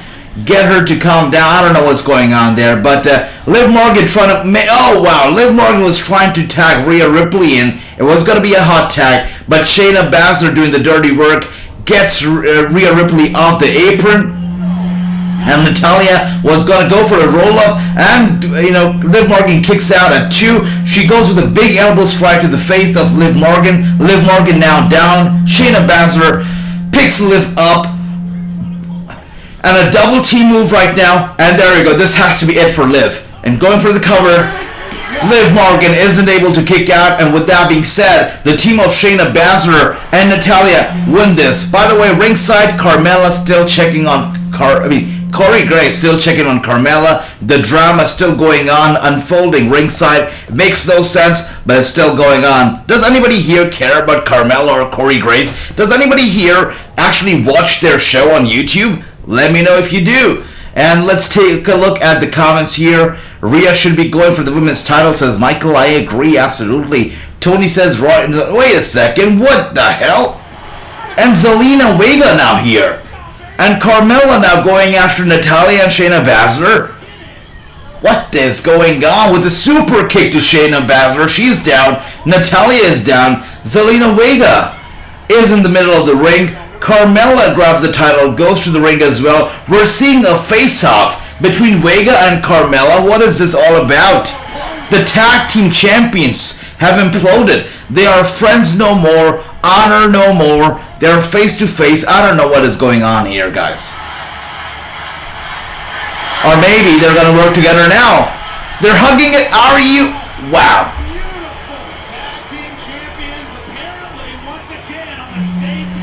They're on the same page once again, guys. They are on the same page once again. Carmella going to her boyfriend, same old crap, says Andy. True says Carmella was a homewrecker because Corey was married when they started messing around. And you know what? This is very controversial. Corey Graves and Carmella both get a lot of heat for this. Yeah, I don't know. This is not wrestling. This is real life, but I can't really have a say here. I don't know what the reality was, but from the looks of it, it does seem like it, right? It does seem like it, but what can we do about it? Such is life. Surf says, AJ, I think Scott is waiting for Liv Morgan and Rhea's contract to expire. It has been known on reports before. I liked it. For sure, I'd be in for it, but I mean, Liv and Rhea, Impact Wrestling, I'd be in for it. Let's do it. Let's do it. By the way, Tony says, I hope Zia and Melly lose a title. I hope so too. I really hope so too. They're awful as tag champs. They really bring no prestige to the tag team championships. Without a shadow of a doubt, they bring no prestige to it. And we're getting some highlights from last Monday where Becky Lynch basically destroyed Bianca Belair, and she really did it for sure. Very, very difficult to watch. Very unfortunate. I guess we're gonna get to have an update, an official update from the WWE now.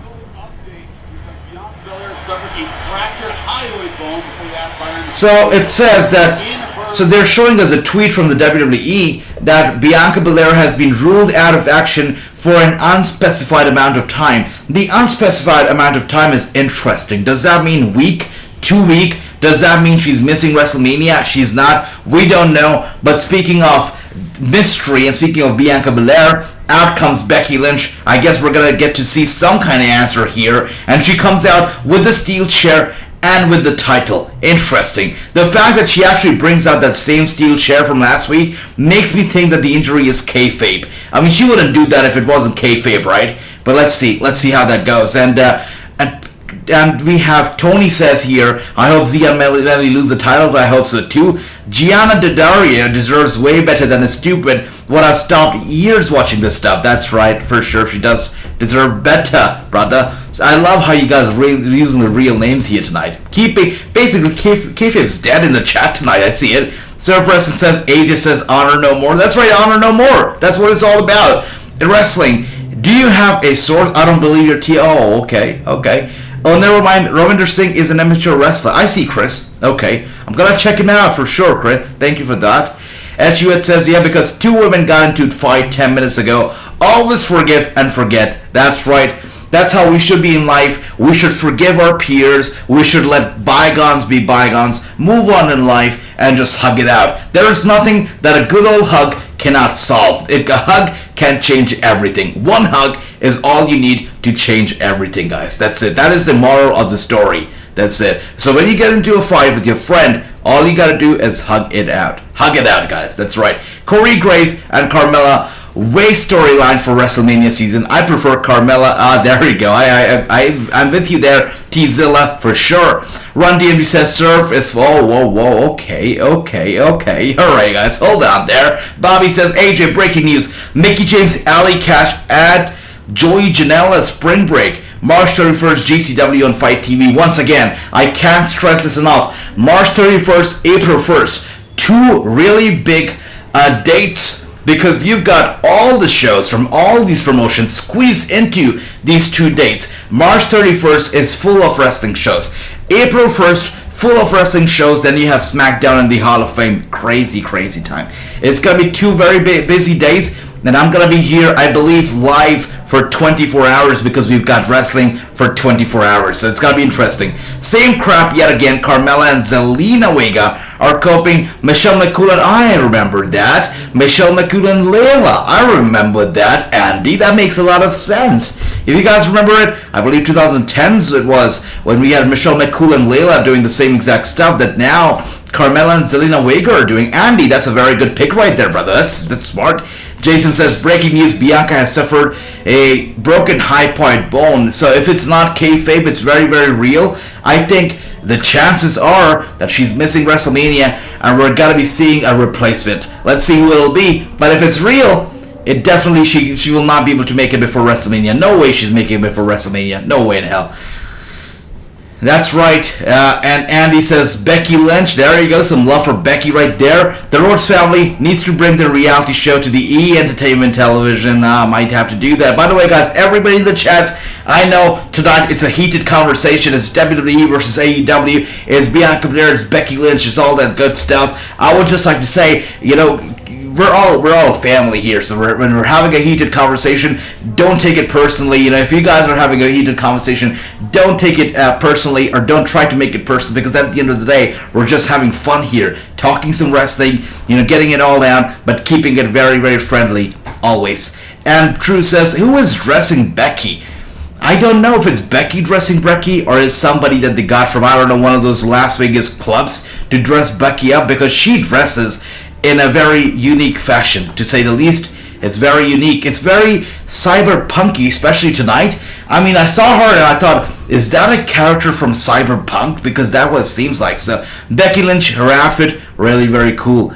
Cool for sure. And Andy says, Tuesday night for NXT, I'm rooting for Rude over the overrated Braun Breaker. I'm actually on board with the overrated comment for Braun, because I think, as good as he is, NXT has good wrestlers, really good wrestlers. Robert Roode, one of them, if he's going to be a regular on NXT, I mean, he could definitely bring in the heat. And Robert Roode versus Braun, I'm looking forward to it. And, I think the whole scenario of NXT could change very soon. I think we have got some very promising individuals out there. As I said, Dominic Mysterio showed up NXT last week and was great. So if we have more people on there, Braun Breaker could easily be overshadowed. We will see how it goes. But Jason says, AJ, my prediction is this will lead to a women's championship unification match. Becky versus Charlotte versus Ronda, winner takes all. And Jason, I don't know if you remember this, but I believe I've been talking about this since December. I've been saying this December before the matches were even, official. They were announced. I've been saying this before Royal Rumble that I want to see actually a title unification. I want to see Ronda, Charlotte, Becky, triple threat, WrestleMania 35 Deja Vu. I actually would like to see it, because I think that chapter, I think that chapter is still not over. that book is still unfinished. I would definitely like to see that, but right now, as we can see, they're still airing the graphics for the Becky Lynch versus Bianca Belair match, so it's interesting for sure. I don't know how they're gonna do with this, but right now they're still advertising that match. And Moons is here. Moons, good to see you back again. Sorry for missing out on the streams, brother. I've been caught up with some personal stuff that I'm trying to... No problem, Moons. It's always good to see you. Thank you for all the support. You are here, and that brings a smile to my face. Thank you, brother. Good to see you. Look at Becky Lynch right there. She looks good, guys. You know, she just removed her glasses. Whoever did her eyelashes and stuff tonight, she's on point. Good stuff. I ask myself a lot. Maybe you ask it too, but maybe your mind doesn't think in symphonies like mine does.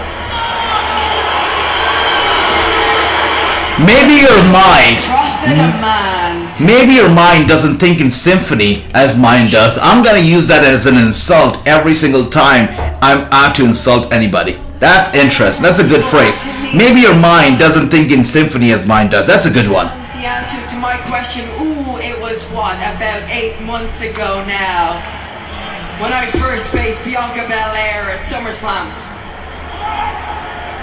And what else do we have here? Let's take a look at the comments. Huss says, does anyone else think seeing Vince McMahon break down in tears inducting? I think it'll happen. I think Vince will break down into tears. He's got a lot of love and respect for Taker. I think it's going to be a very emotional moment for sure. For this for nearly 3 years. No, because I was forced to submit it. And every day that went by grew more and more painful and agonizing, and I knew that when the time came I would do whatever it took to get this back, my precious. I was forced to submit it. We know who forced her to submit it. It was Seth Rollins. Seth Rollins was forced to submit it. So what does it profit a man? It profits him this! The only thing that matters inside and outside the confines of these ropes.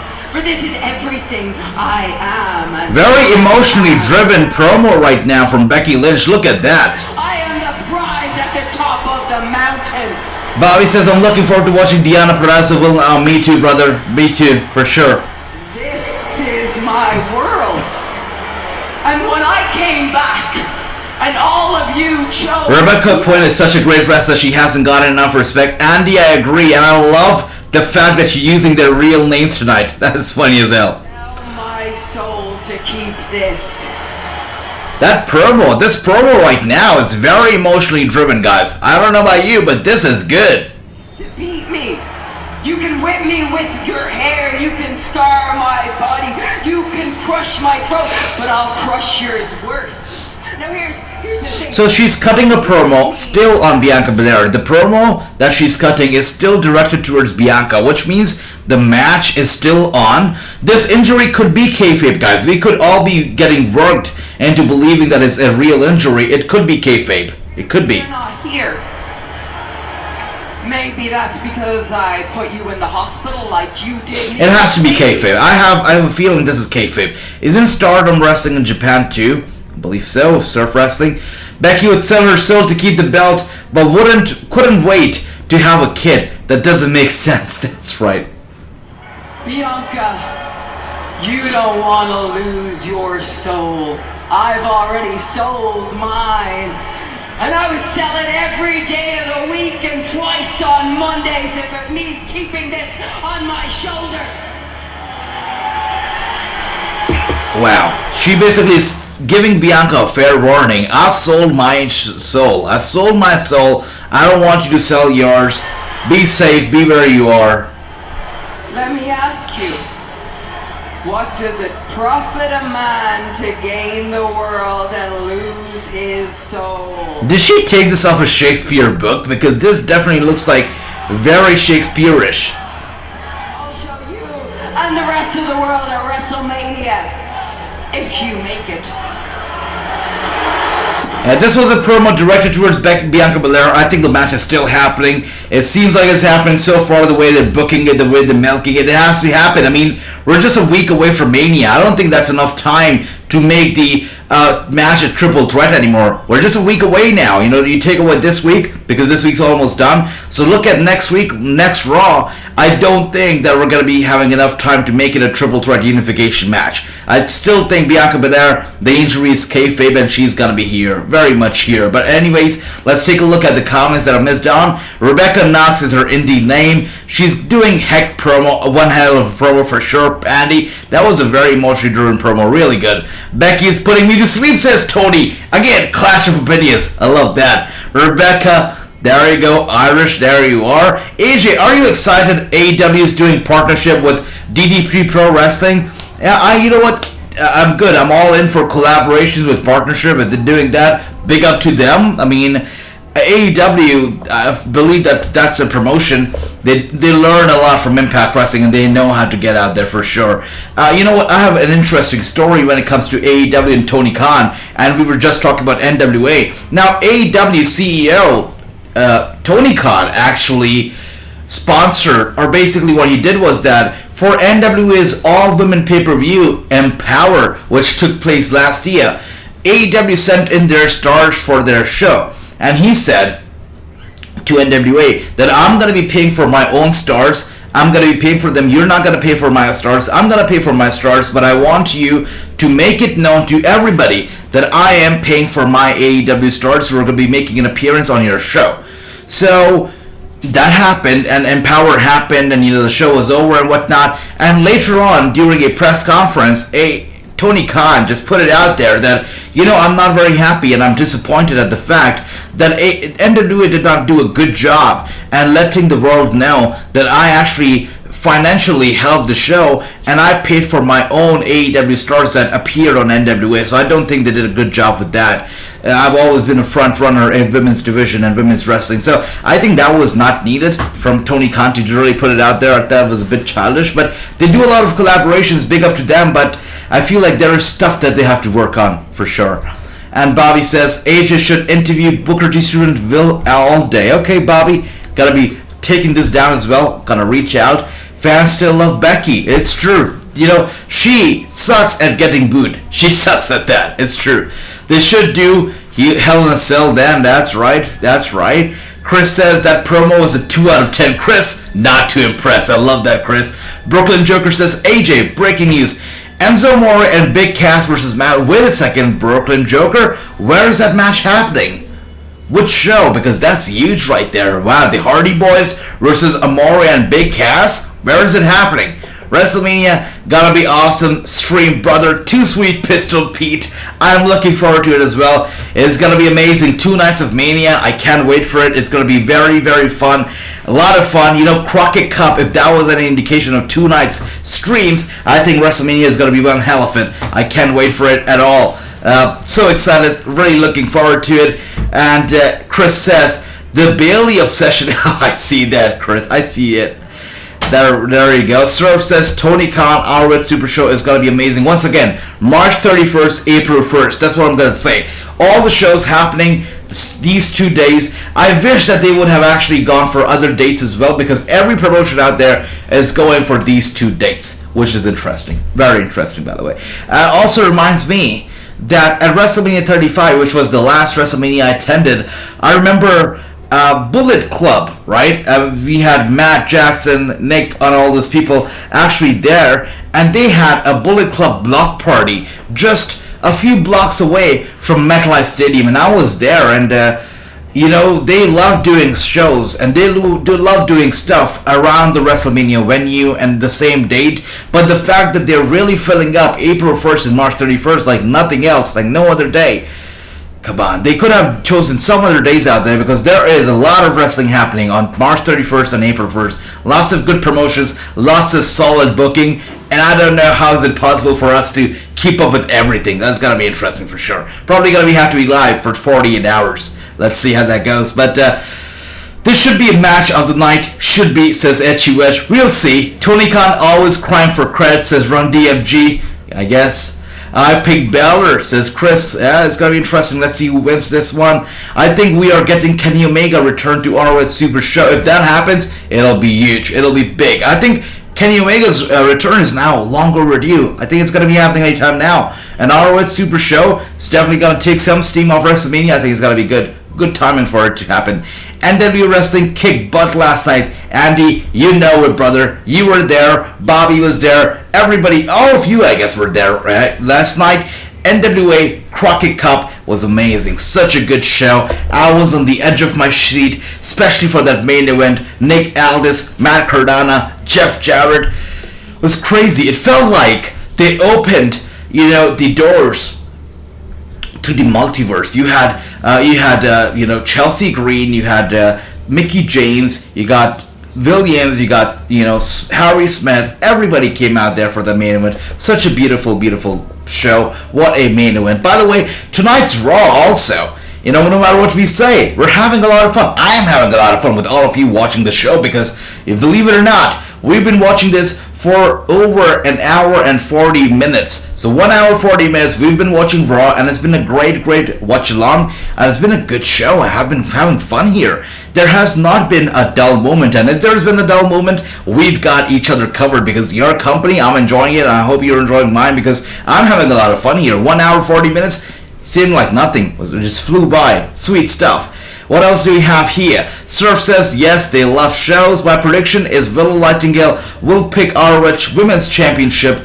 Okay, Bobby, that's an interesting one. Could it happen? But her defeating Deonna Purrazzo? That's got to be a big one. Let's see if it happens. If it happens, it's got to be a big blow to Deonna Purrazzo. I mean, she wants to be champ forever. And Willow might actually put an end to that wish. Let's see. AQA is wrestling tomorrow, AEW Dark. Bobby, tomorrow's AEW Dark seems packed. Seems jam-packed. Sounds good. Too Sweet says XLR or iOS mic by the time we get to WrestleMania, brother. Okay, yeah. I know. We'll see. And Kenny Omega, way overrated. And Too Sweet says, my son Hipster loves Kenny Omega.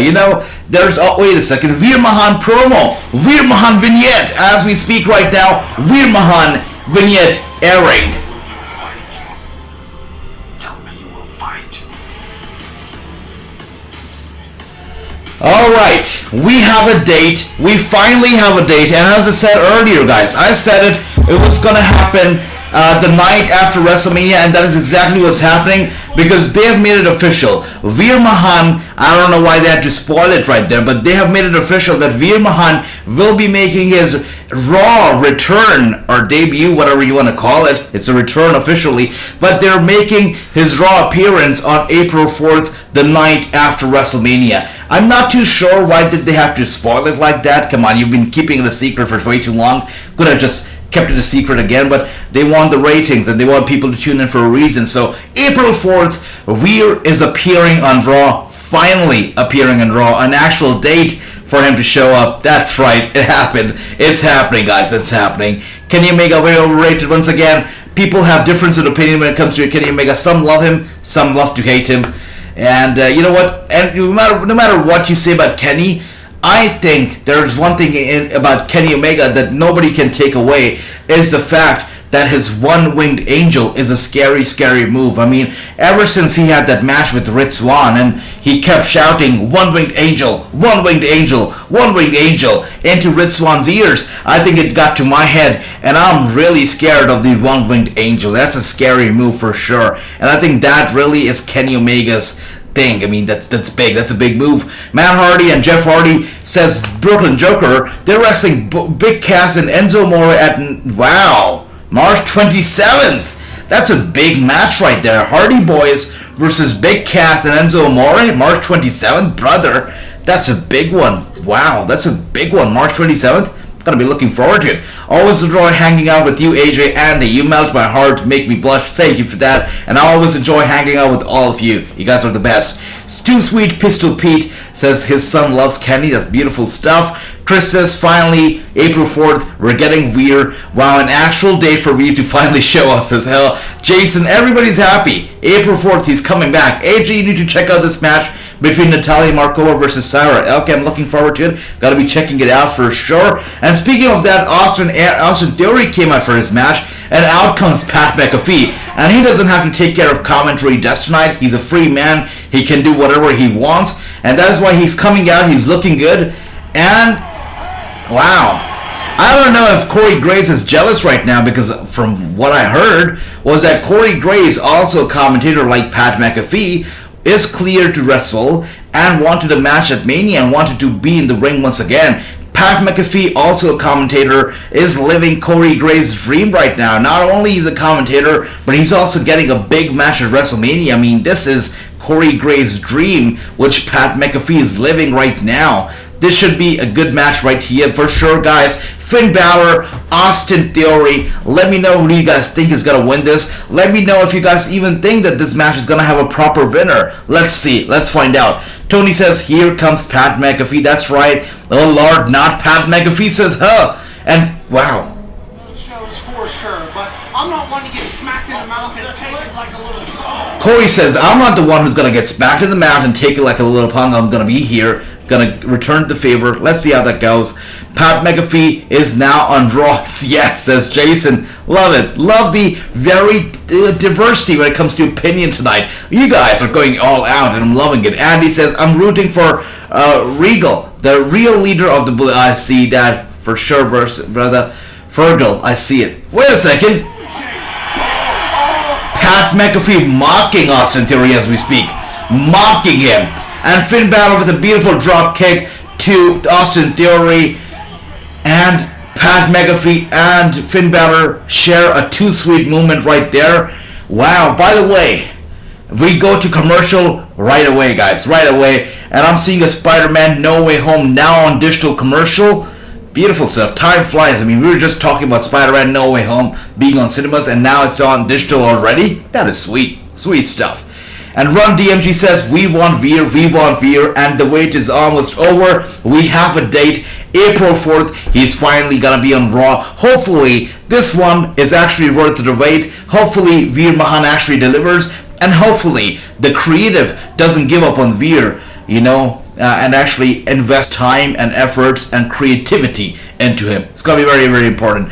Bobby says, Darius Lockhart is awesome. We saw him last night. Really, very awesome. Pat showing up tells me this match won't be as good as it could have been. And you know what? I guess, brother, you were right, because we saw Pat McAfee did get involved with those kind of chops, mocking, Austin Theory, distracting him. This match isn't gonna be as beautiful as it could have been. Definitely there's gonna be some kayfabe, some, interference, some distractions. It won't be a full-fledged match, but it'll be a match. Let's see.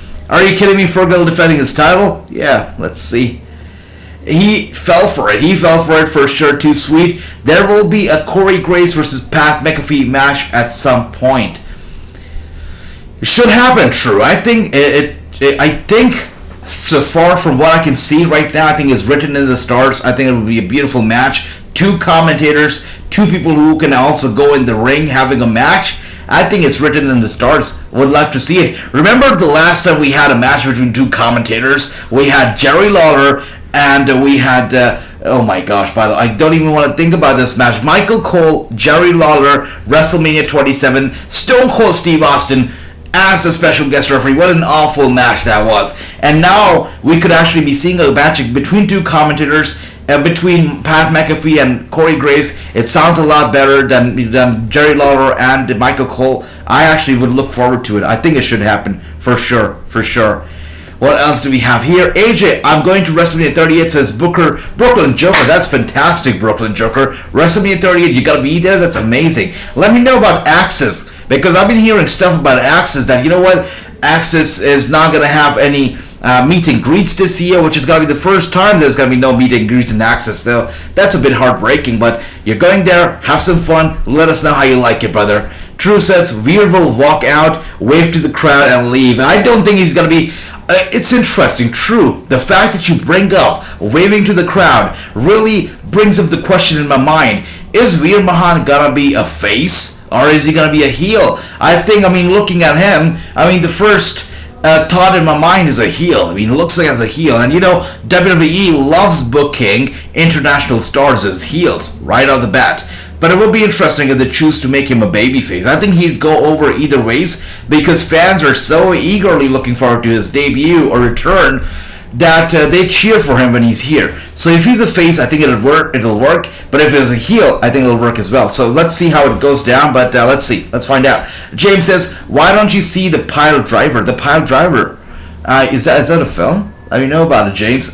And Chris says, "I have bigger chattering news, breaking news that will shake the foundation of television. Brandy Rhodes is getting a cooking show." Wow, Chris, you really sold me with that intro to the breaking news. I was like, oh gosh. And when I read Brandy Rhodes, my heart dropped because I thought, is she coming over to the WWE? Is that the news? But if she's getting a cooking show, more power to her. Let her do what she likes outside of the WWE. Let her do it. Fine. I'm fine with that. Let her cook. Let her, make whatever. I'm fine with that. Let her cook for sure. No problem. They are Pat versus Theory at Mania for sure. It's happening. And BB4M is here, and they say Becky versus Bianca's throat match. Who will be the throat goat? Look at that. That's a big one. This is brutal. Well, good to see you, BB4M. Welcome to the stream. Welcome to the channel. It is good to see you. Getting creative with the match types I see right there. By the way, Pat McAfee doing what he does best, distracting the hell out of Austin Theory. Vince McMahon not going to be too happy about it. By the way, Finn Balor in position with that big drop kick to Austin Theory. Austin Theory now down. Finn Balor climbing to the top turnbuckle. The fans on their feet. Finn Balor looking to hit the big one, and Austin Theory gets out of the way. He gets out of the way. And with the roll up. Oh, okay, I thought that was going to be it, but no, Finn Balor kicks out. Pat McAfee is nervous as he looks on.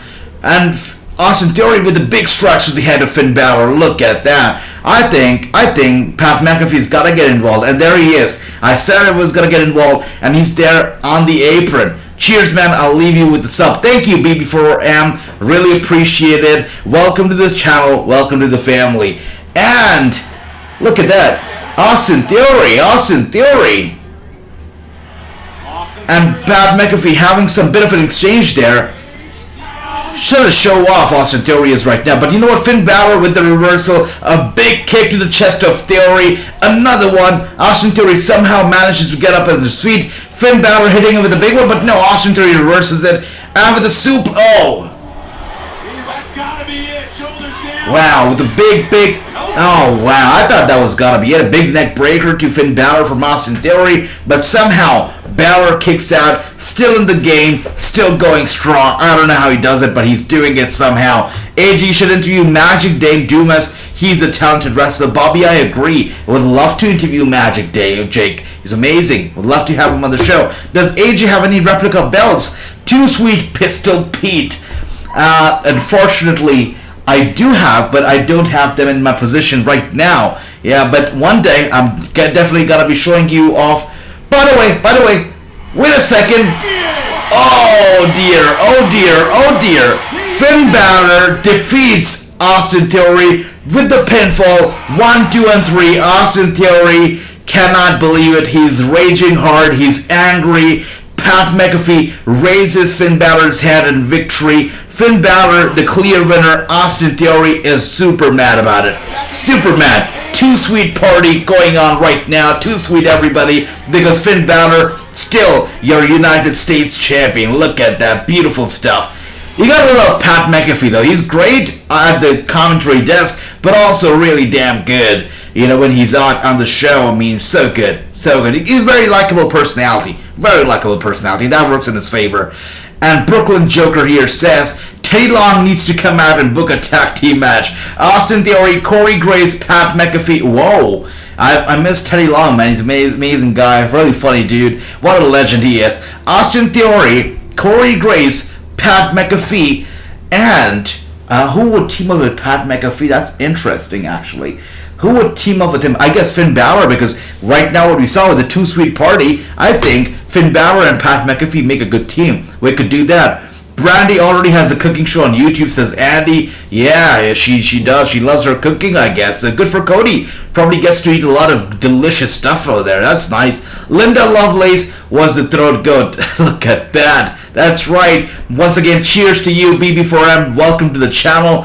AJ, why you tell Swickman to not send Veer Mahan to... I know. Apparently, Veer Mahan finally got on a flight from India, and he's flying down to America finally. That's great.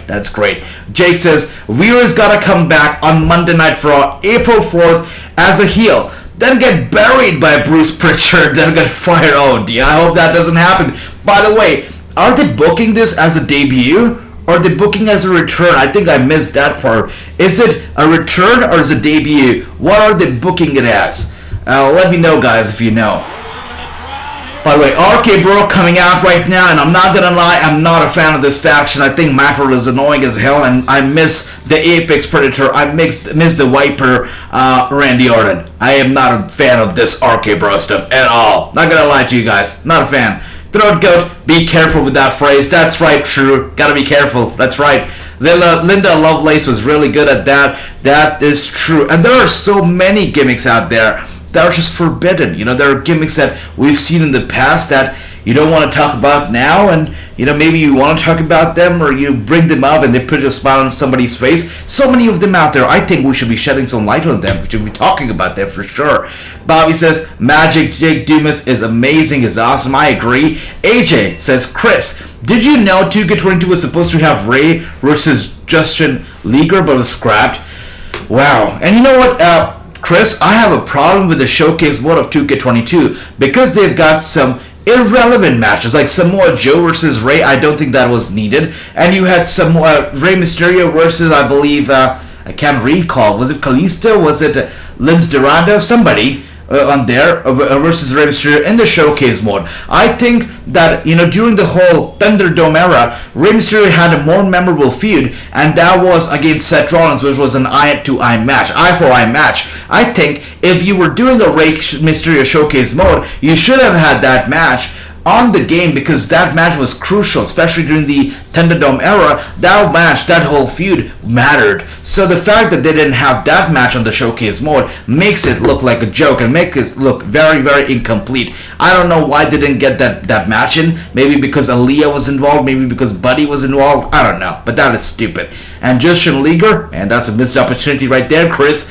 That's right, best match ever, Tony, absolutely, 4 out of 4. Chris going strong as always. Chris, if you're able to keep up this momentum, brother, you might win a lot of exclusive Wrasslinews merchandise at WrestleMania. As I said earlier, anybody who gets the most predictions right on night 1 or night 2 of Mania, 2 separate nights, 2 separate winners, you will be getting some free Wrestlinews merchandise and our NFT Wrestlinews Championship. Did WWE ban the pile driver? I don't think so. I think the pile driver is still very much there.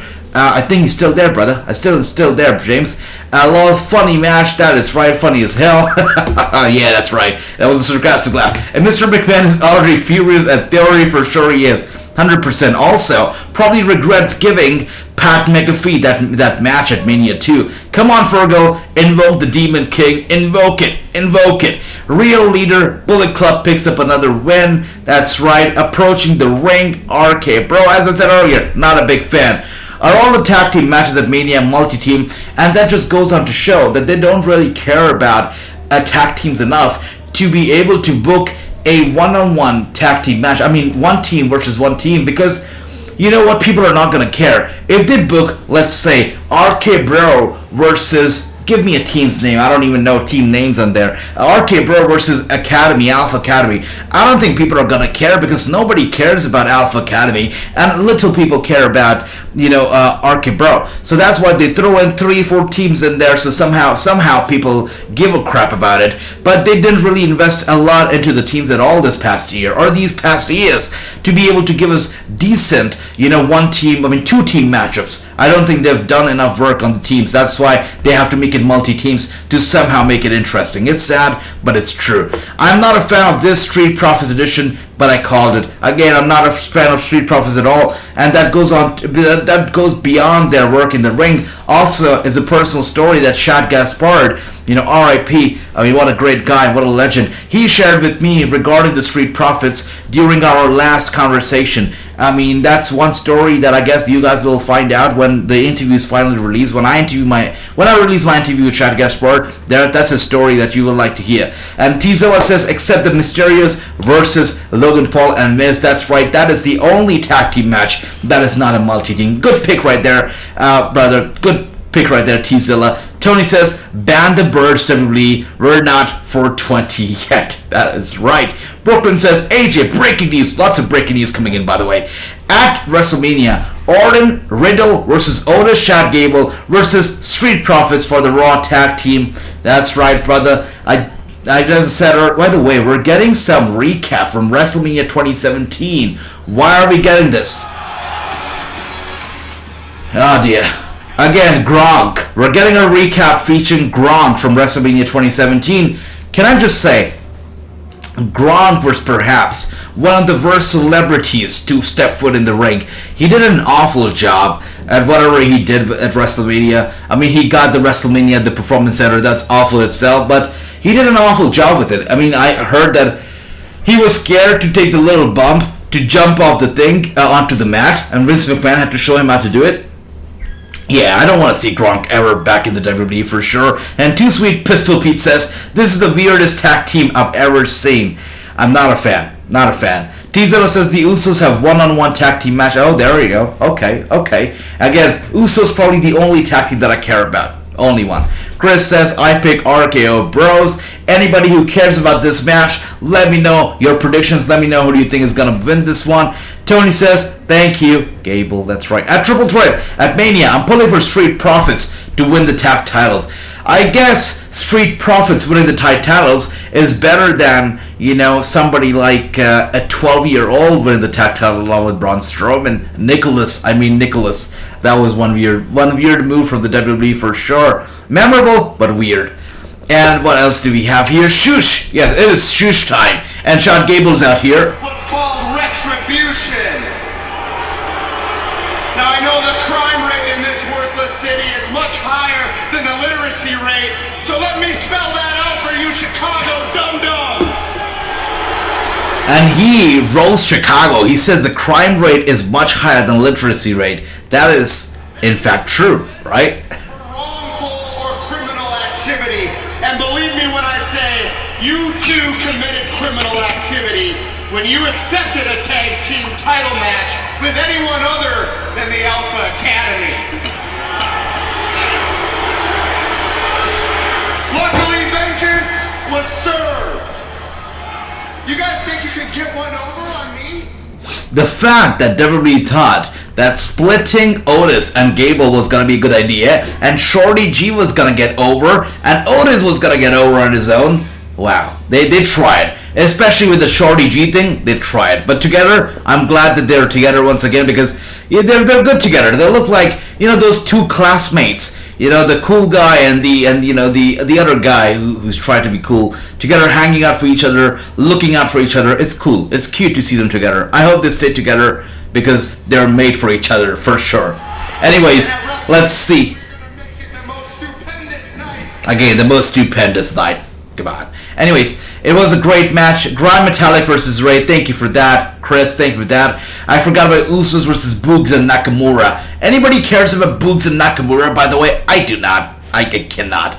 Bobby says the Hex and Marty Bell. Yes, our great tag team as NWA World. That's right. Absolutely. We need to see the Hex versus Madison Man.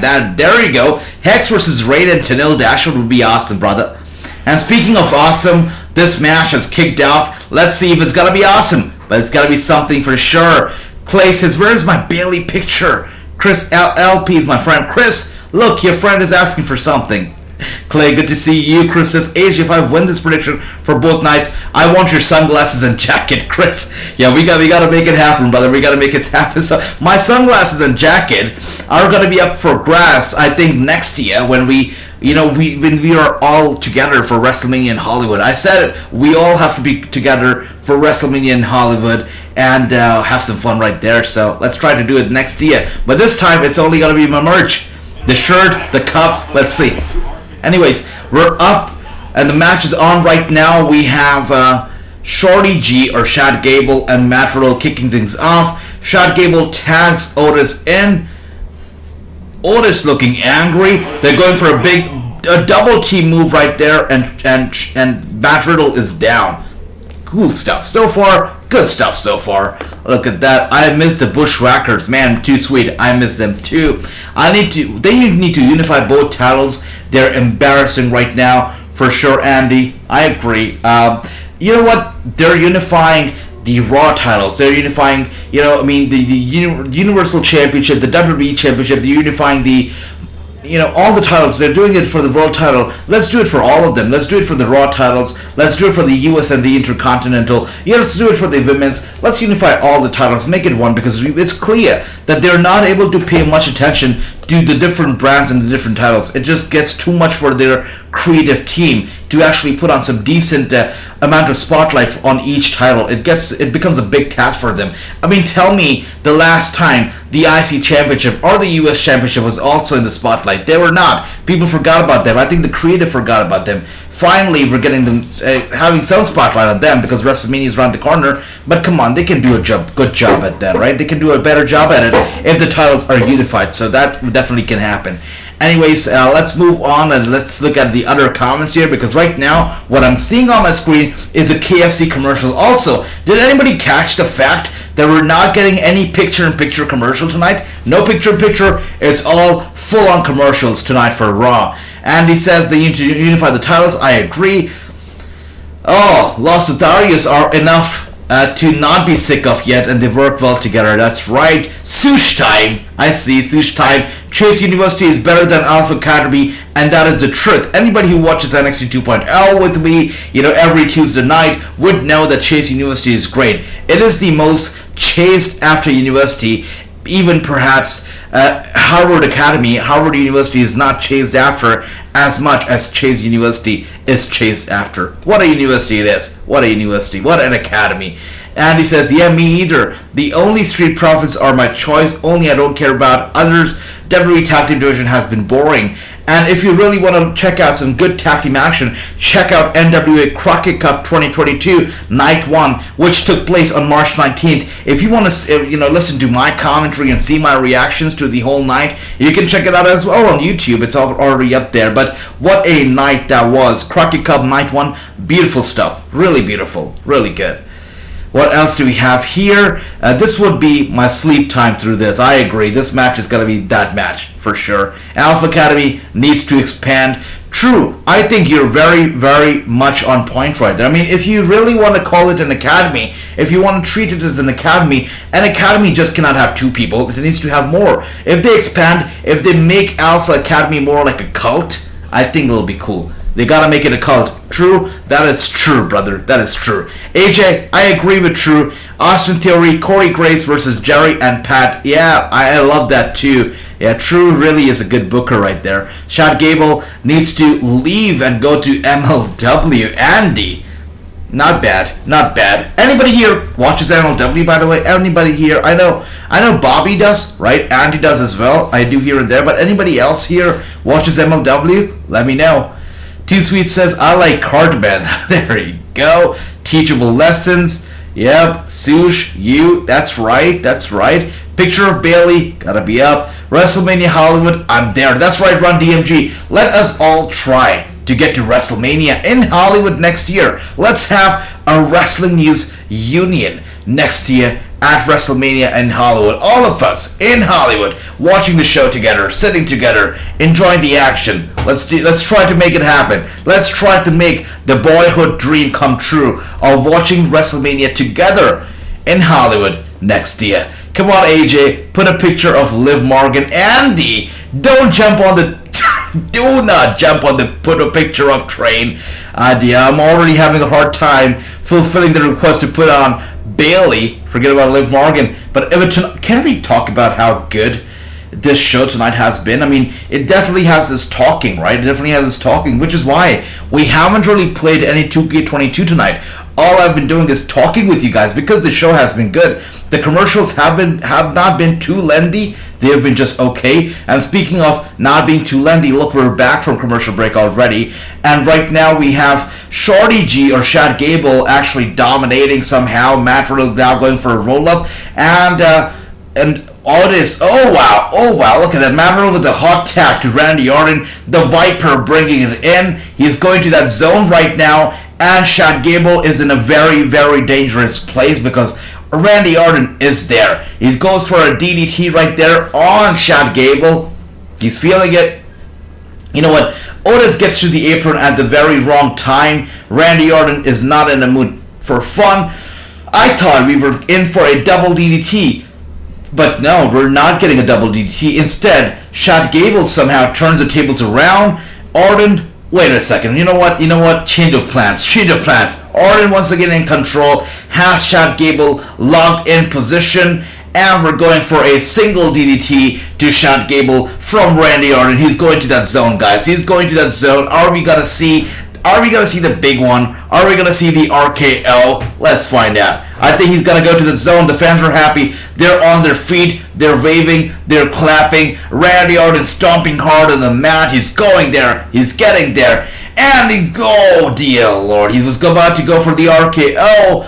But Chad Gable shoves him into the corner. Matt Riddle tags himself in, very sly there. I don't think Gable realizes it, but Matt Gable is the legal man at the moment. Gable with a roll up on Matt Gable. And was going to roll the suplex. Matt Gable reverses it with a big kick to the head of Gable. Gable down. Matt Riddle going for and he goes for the big one. And just like that, Matt Riddle picks up the W for his team, and the lights go out. I don't know why the lights went out for a second, but Matt Riddle picks up the W for his team.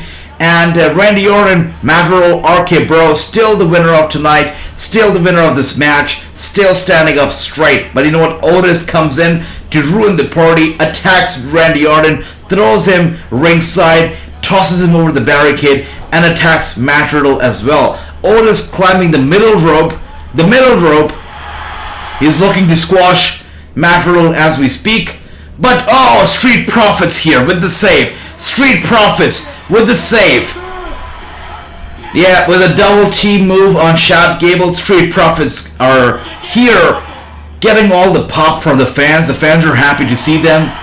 And they're pointing to the WrestleMania sign. That's right, Street Profits are going to WrestleMania. It's going to be Profits, RK Bro, and Alpha Academy at Mania for the championship. And you know what? There are no friends here. Because Street Profits also attack Matt Riddle. So they came here to save Matt Riddle from the Alpha Academy, only to attack Riddle. That was a beautiful dive, by the way, from Angelo. Look at that. Street Profits are going to WrestleMania. Good on them, I guess. Good on them. Alright. Sweet. They're going to Mania. I'll take that. MLW on... Oh, there you go. Gary watches MLW. That's nice. Nice move by the Profits. That was really solid. I cannot complain. That was solid right there. What a beautiful dive, by the way. Look at that dive. Beautiful stuff. Too Sweet says, shouldn't it be Raw is WWE belts and SmackDown old WCW belts? People still remember and love those WCW belts. For sure, Too Sweet. You know what? I would not mind that at all. I remember the time when we used to have the spinner belt and the big world title belt. For a brief period, the spinner belt was on Raw, and the big WCW kind of belt, the world title belt, was on SmackDown. I liked it that way. I actually appreciated it that way. So those were the times, man. I miss those times. I think that 2010s, the late 2000s and the early 2010s were great in wrestling. I believe 2013 came around the corner, 2014, and everything changed. And what we're seeing now is a result of that change that came around the 2014 period. So definitely. And Too Sweet Pistol Pete says, Hollywood next year, I'm there, brother. Let's do it. Let's be there. And what else do we have here? Let's take a look at the other comments. Come on, AJ. Put a picture of Liv Morgan, and you were joking, Andy. Thank you that you were joking. Thank you. AEW's William Regal still in WWE 2K22. That's right. He's still in there. I believe over 32 superstars that are no longer a part of the company are in the game. They are in the game. But the funny part is, during the trailer, or when they were running us down with the My GM mode on 2K22, they were explaining the mode to us. They didn't mention William Regal during the whole explanation, so that was interesting for sure. Dana Brooke coming out now. This is the longest she's ever been champion. This is the first time she's been champion, I believe. But good for her. She looked happy. She's smiling. She's dancing around, showing off those biceps. Look at her. Dana Brooke here. She's got everything going. She's got Reggie. She's got the 24/7 title. She's got the spotlight. I mean, life is good for Dana Brooke right now. Look at that. Exactly. NWE Wrestling is the home of true tag team for sure, brother. Ella Envy and Kenzie Page are a great tag team. Absolutely. AJ put a picture of Bailey. I'm doing it, lol. Damn it, Chris. Come on, damn it, Chris. Don't do it. Don't turn heel on me. Or Sasha Banks. Oh my god, turning heel right there. I like MLW better than Raw or SmackDown. I see, Bobby. Gotta start doing those MLW watch-alongs then. MLW's on my playlist. Guys, you know what? When I started doing the watch-alongs, we're doing Raw, we're doing SmackDown, and we're doing Dynamite. That was about it. Started doing Impact, started doing NXT, and I guess we're now doing MWA now, and we're gonna be doing MLW too. I guess we have to add it to the playlist too, because you guys like MLW, and I have to give you what you like, right? You guys are awesome, and as I said earlier, I learned a lot from you. You guys are so knowledgeable, just so good. Just awesome people, awesome stuff. WTF is WWE Evil, a show for heels. I believe it's a one-off series, a one-off show, not a series, but a show that they're coming up with in association with Peacock. We'll see how that goes. But Gable Stevens will be in Alpha Academy. It could happen. You never know about it. Gable Stevens has retired from wrestling, and he's coming over to pro wrestling. Could be appearing at WrestleMania. Let's see how that goes. But he was there at SummerSlam. I don't think he's not going to be at Mania. I think he could be at Mania for sure. And let's take a look at the other comments that I missed down. Ricky says, guys, you won't see Bailey or Liv Morgan picture. You guys had to send AJ super chat. Pay AJ, that is not free, Ricky. Always looking out for me, brother. Thank you for that, Ricky. Much love to you, brother. You're awesome. Chris says 5-0. Chris is brutally leading this night. That's awesome. May Valentine is awesome, AJ. Again, I know. When I see May Valentine, the two names that pop in my head are Bobby and Andy. These two love May. And I know that for a reason. It's awesome. Yeah, May Valentine really is awesome. She's good. Shouldn't it be Raw? That's right, too sweet. I absolutely agree. Raw should be the modern belts. SmackDown, the old belts. I would love that for sure. Yeah, absolutely. And I can see a lot of love for MLW here. Sweet RK Bro with the W. T-Zilla, you are right. Bobby says, I was surprised that Chelsea Green low-blocked Jeff Jarrett yesterday at Croc. I was shocked. I was stunned. I had a range of emotions. I thought, wow, you know what, Nick Aldis is the new champion. He's the new champion. Let's go. Wait a second. Jeff Jarrett is there with the microphone. He wants a microphone. What does he have to say? Wait a second. No way is Matt Cardona still the champion. He's retained. No way. I had a roller coaster of emotions on display last night. That is what the main event of NWA Crockett Cup did to me. What a main event that was. So good. So good. Amazing stuff. And Andy, much love to you, brother. I know you were joking. You're awesome. Thank you for that.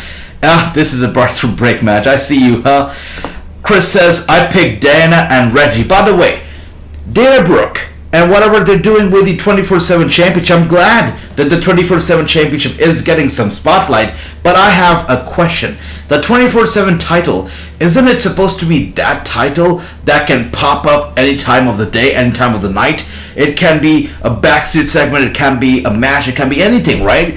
So why do we have to have the 24/7 champion in formal matches with proper entrances and whatnot? If she's doing actual matches, then it takes away the idea of the 24/7 championship, because it takes away the idea of it being a spontaneous championship that puts the champion on the spot. If she's getting elaborate entrances and the referee ringing the bell and whatnot, it takes away the whole idea of the 24/7 championship. Am I the only one who thinks like that? Let me know if you think so too. By the way, I see Samuel is here and he's entered the chat. Samuel, good to see you. Your absence was felt. So it's good to see you, and your presence has lit me up and lit everybody up. Lit the room up. Good to see you. Hope you're doing well. Hope you're enjoying Monday Night Raw. And what else do we have here? Another bathroom break featuring Dana Brooke. You guys are brutal, but honest. And he says Dana Brooke, 2-time 24/7 champion. That's right. Dana and Reggie, says T-Zilla. Isn't that right? Yakuza Series is here. Good to see you. And he says Tekken, the video game, coming on Netflix. The Bloodline series. Interesting. Bellas, I saw the Bellas one as well. By the way, I don't know if you know this, but I have some history with Nikki Bella as well. Some history with her. So I don't know if you guys know it, but one day I'm going to be talking about it as well. So I have some history with her. She's good. She owes me an interview, by the way, but she's good. This Reggie and Dana angle is cringe, says True.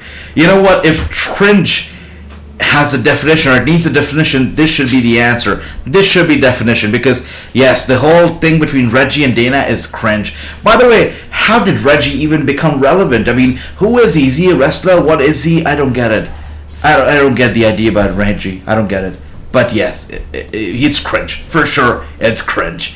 And Samuel says, is WrestleMania plans for set gotta be Andre Memorial Battle Royale? Well, he's, by the way, we're getting some, wow, look at that.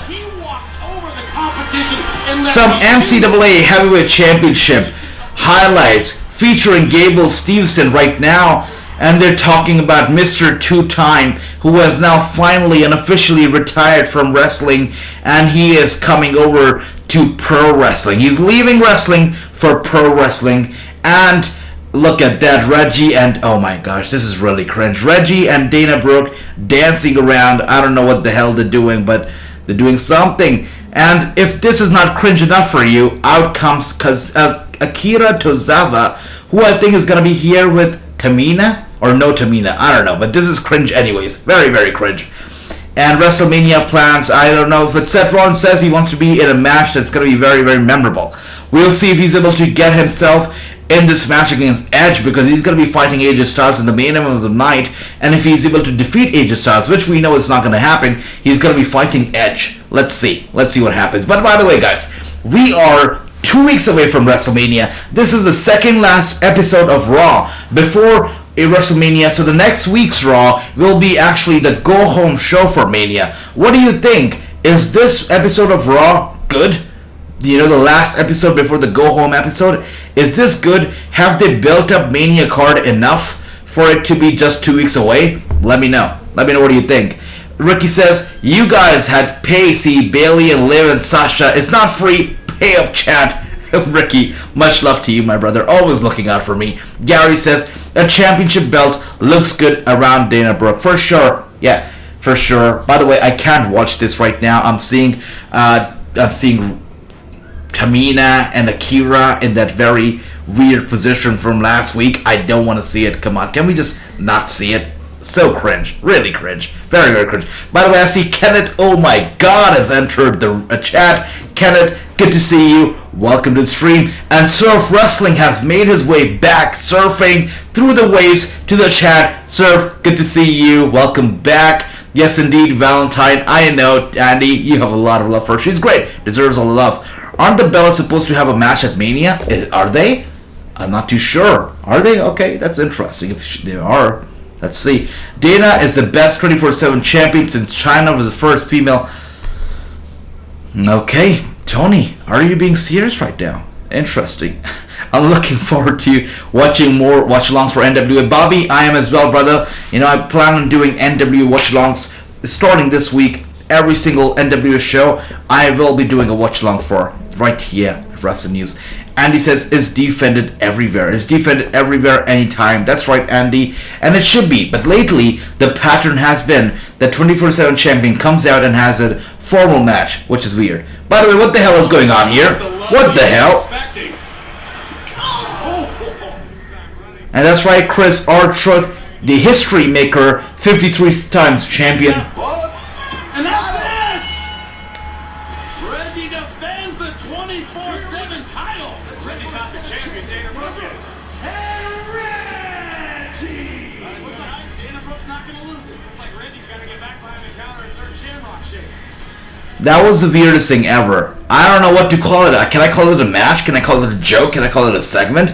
That was the weirdest thing ever. Trash Mania is the word It doesn't deserve WrestleMania, says Surf Wrestling. There you go, brutally honest again. Tizela says, this is barely hyping Mania aside from Becky's promo. Again, exactly, right? Look at this, what's happening right now with Tamina and Akira. It's not needed, it's unnecessary. Once again, we saw a similar pattern. We're seeing it right now on NXT, with Dexter and his wife, and we're seeing it with Persia and her boyfriend now. Because Persia's friend has a husband now, Persia wanted to go ahead and get a boyfriend too. And we're seeing the same thing now right here on Raw, because Dana Brooke now has Reggie. Tamina wanted Akira. It makes no sense, but they're doing the same thing on both the shows, which is super duper weird, by the way. And we're getting highlight from the opening of the show, which was pretty remarkable.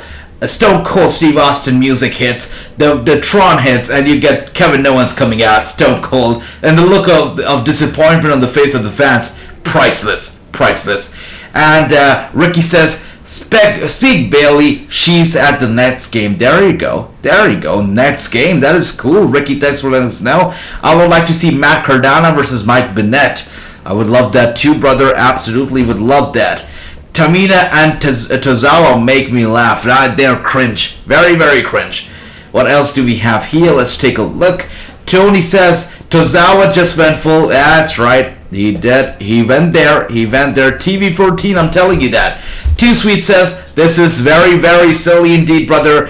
No, Nikki Bella is on some reality show as well, as her sister Brie is on dancing reality show. What, really? Okay. You know what? I think the Bellas are good with the reality shows, as Brandy is good with the cooking shows. They're doing good in their own respective avenues, and let them be there. Another horrible Monday Night Raw, says Surf Wrestling. I think apart from the opening, it's been okay, but you know what? I'm having a lot of fun watching this show with all of you, and the fact that we've been doing this watch along for about 2 hours and 24 minutes is unbelievable, because I had a lot of fun. It doesn't feel like 2 hours 24 minutes. It feels like 2 hours and 20. It feels like only 24 minutes, because it's been 2 hours plus, and it feels like it's only been about 20 minutes. That is how much fun I'm having with you all. You all are awesome. But there's one thing that I would like to point out. It is that every time I lose my voice, it means that the show is damn good. It means the match is awesome. It's stupendous. But tonight, I haven't lost my voice, which probably means that the show isn't stupendous. It's good, but not stupendous. Just putting it out there. Let's see what other comments we have here. Her says, Surf Bark needs Dave Meltzer to tell him what he likes. I see. Some heat going on. I see that. Yes, another bad Raw, says Andy. There we go. There's no hype from Becky because the only decent promo she had was only this one. And once again, I would just like to point out to another fact that, this whole thing between Seth and Cody, Seth's carrying it because Cody's not showing until Mania. And this thing between Stone Cold and Kevin Owens is carrying it because Stone Cold probably isn't showing until Mania either. I don't like the fact that we are going into WrestleMania without half of the competitors not even showing up until Mania. I don't like this pattern that WWE has been going on now for a bit now, so I don't like that. It's not AEW, it's trash. What? There you go. Okay. Heated there. End of the day, Becky Lynch beats Bianca in 12 minutes. I see it happening. Tizella says, I guess Dana and Reggie versus Tozawa and Tamina. I hope not. You know what? Dana Brooke is great. I think she's great. I think Tamina has worked hard, but I would not want to see them on the WrestleMania card. Not on the pre-show, not on the main card just now. I don't think they've earned it. I don't think so. I don't think the creative has done a good enough job to have them on the WrestleMania card. I don't think that they deserve to be there. Not on the pre-show, not on the main show. And you know what? So WWE has basically created this idea that the pre-show it is okay for the pre-show to be all about Kayla Braxton, all about the shucky ducky quack quack, all about the quick jobber matches. But we saw it, NWA Crockett Cup. The pre-show was no less than the main show. On the pre-show, we literally had Briscoe freaking brothers actually competing in the pre-show. They had a match on the pre-show. So really, there is no reason for WWE to not do good on the pre-shows either. Give us good matches and make people buy the actual show, buy WrestleMania. Do that.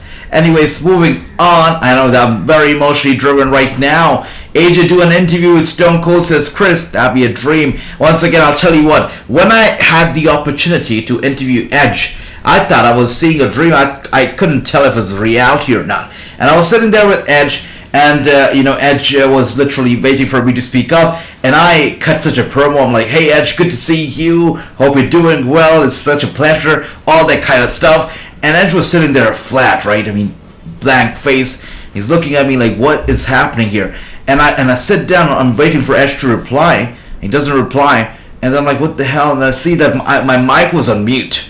So I'm like, great. So first time I'm talking to the Rated R Superstar, I'm getting to interview the Rated R Superstar, the Hall of Famer Edge, and my mic's on mute. So that's how my interview with Edge actually started. So it was a dream. It was a dream to talk to Edge. It was a dream come true to speak with Charlotte Flair, Drew McIntyre. It was a dream come true when Fox Sports actually picked up my interview and wrote about it, wrote an article about it. It was great. So, you know what? A great man once said that hard work pays off, dreams come true, bad times don't last, but bad guys do. And that is why, Chris, an interview with Stone Cold Steve Austin, I don't see it as impossible. I see it as something that I will make possible. For sure, brother, we'll make it happen. And what do we have here? We need to see Matt Cardona versus Matt Taven. Yeah, Matt Cardona, Matt Taven, Mike Bennett, any of it, I'm in for it. The door is still open for Lita and Trish Stratus. I agree. Absolutely, Andy. Raw is saying boring, so most of you think Raw is boring. I'll tell you what, maybe Raw is boring, but you guys are legends. That is why I'm having so much fun watching the show, because you guys make it entertaining for me. Chris says, I pick AJ Styles. Yes, everybody get your predictions in. Is it going to be AJ Styles? Is it going to be, Seth Rollins? Who's going to win? I'm going to set up a poll right now so we can see who's the underdog in this match. Who is winning the main event is the poll. And we have Seth Rollins, we have AJ Styles. Let's do it. Let's find out who's winning this bad boy. Anyways, let's take a look at the comments once again.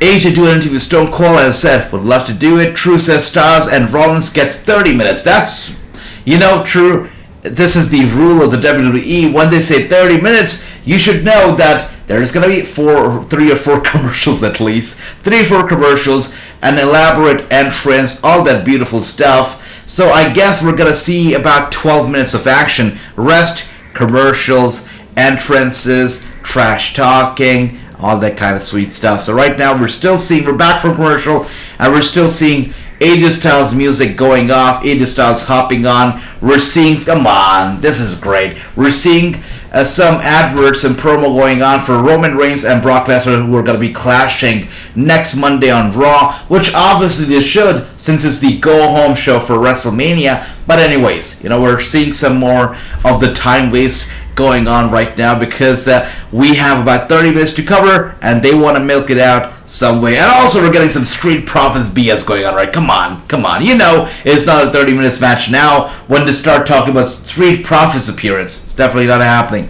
What else do we have here? Let's see. Surf says we need to get the Powerhouse Hobbs versus Matt Cardona. Beautiful. Good one right there. Trash Pendas. It's fun, Heat. He's having fun. I'm having fun. We're all having fun. That's right, huh? Absolutely, brother. At the end of the day, we're all having fun here. That's right. Absolutely. Romanowski says, serve. Oh, okay. AJ says, Bobby says, AJ, you should interview the living legend, Summer Rae. I don't know if I am, capable enough to interview a legend like Summer Rae. I think she's too good of a legend for me. But I would love to. One day, would love to. It was a dream come true for me to actually sit down for a unscripted shoot interview with Maria Kanellis too. And on top of that, the fact that she broke down into tears during the interview was hard. But what a legend she is. Maria Kanellis, I've grown up watching her matches, her thing. It's so good. She's definitely an idol. It's good to interview her. It would be an honor to interview Summer Rae too. And what else do we have here? Let's take a look. Tony says main event after the break. That's right. By the way, Seth Rollins is out. He's dancing, he's laughing, and he's back with his shiny, pants and the fur coat that he's borrowed from Becky Lynch. We know that he's borrowed it from Becky Lynch for sure. And Seth is carrying it by a horrible way. I would have stayed home this week. They came back next week and cut a Cody promo. Yeah, but I guess they just want to milk it all out right now. They want to milk it out some way. We all know how this match is going to go on. Seth Rollins is going to pick the L, or it's going to be DQ, or Edge is going to come out and, make this guy, Seth Rollins, lose the match. It's probably going to happen, but let's see. Very predictable, I guess. I hope AJ Styles wins. Says Tony, AJ should interview Jeff Hardy. Surf, that would have been possible, but now that Jeff Hardy is all elite, I don't know, because AEW and me, you know how that goes. I agree, Bobby. Look at that. Summer Rae isn't no legend. She's a buried legend. So, no, she's a legend. She's a living legend. There's no legend bigger than Summer Rae, and we know that. And I can look at the poll here, and 85% of you think that AJ Styles is going to pick up the win. 15% of you guys think that Seth Rollins is going to pick up the win. So that is interesting. Andy says the leader of Bullet Club, AJ Styles. That's right. Bullet Club going wild tonight.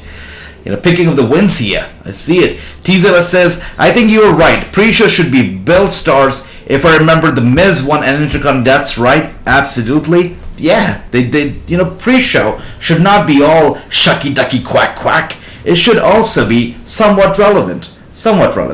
And look at that. Seth Rollins having fun with the fans right there. Look at that. Sure, but Styles suffered 2 concertos at the hands of the Rated R superstar. AJ can't be 100%. That's why it was Rollins who suggested earlier on tonight, hey AJ, take some time off, recover.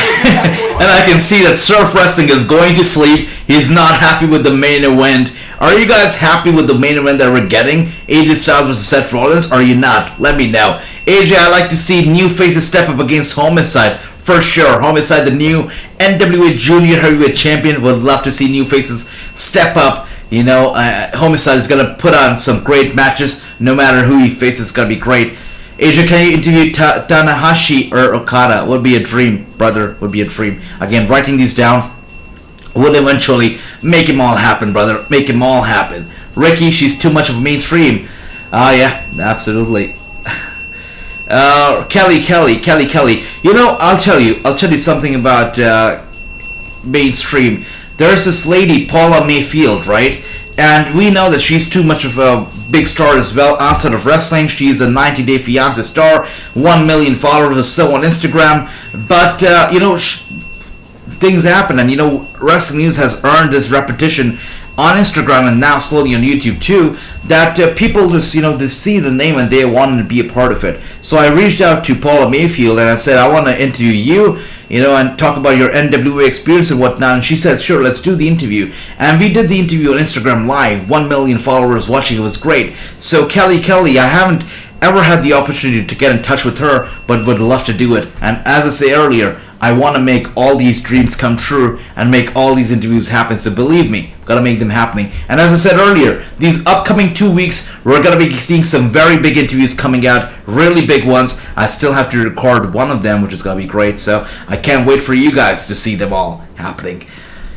And once again, you guys said it was gonna be 30 minutes main event. True. Look at that. Again, we're going to another second commercial of during this match. We saw one between the entrances. We're seeing one 2 minutes or maybe a minute into the match. Another commercial. Yeah, this is not going to be any longer than 12 minutes match for sure. And let's see, Ricky. There you go. Surf answers for AJ Surf. Oh, okay. There you go.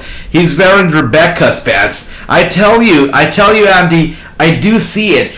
I actually have seen Becky Lynch and Seth Rollins sporting the same jacket in the past. The same damn jacket. Different nights, same jacket. I've seen it. So definitely they do share their wardrobe. That's for sure. And Chris says, AJ, can you interview Tanahashi Okada? Would love to. Summer Rae's a legend in... Oh, I see. That's true. She's a legend. That's true. Indeed. Summer Rae is a legend. That's right. Bobby says Homicide versus Mike Bailey. Again, you know how to get me hyped. I love Mike Bailey. I think he's a future. If you guys don't know the name Mike Bailey, look him up, because I think this guy is the next Austin Theory. At least in the world of indie wrestling, he's the Austin Theory, for sure. What else do we have going on here? Let's take a look. Styles vs. Rollins is a solid main event anywhere. Set mid to get rid of this Jared Leto Joker gimmick. Needs to get rid, says Tony. You know, it's funny because definitely he needs to get rid of it. I miss the Architect. I miss the Authority. Does anybody here miss the Authority as much as I do? Because I miss Triple H, Stephanie McMahon, Seth Rollins, The Big Show, Kane, all that beautiful stuff, the J&J Security. I think that was the last faction that really got me so excited about factions, about wrestling. Really, Authority was magic, was great. And I miss the Authority days. I miss the Architect days of Seth Rollins. But again, if there's one superstar who could have pulled off this gimmick as perfectly as Seth Rollins is, it's only Rollins. Nobody else could have took this Jared Leto gimmick and made it look so good. Seth Rollins has done a good job with it. It's super annoying, but he's done a good job with it.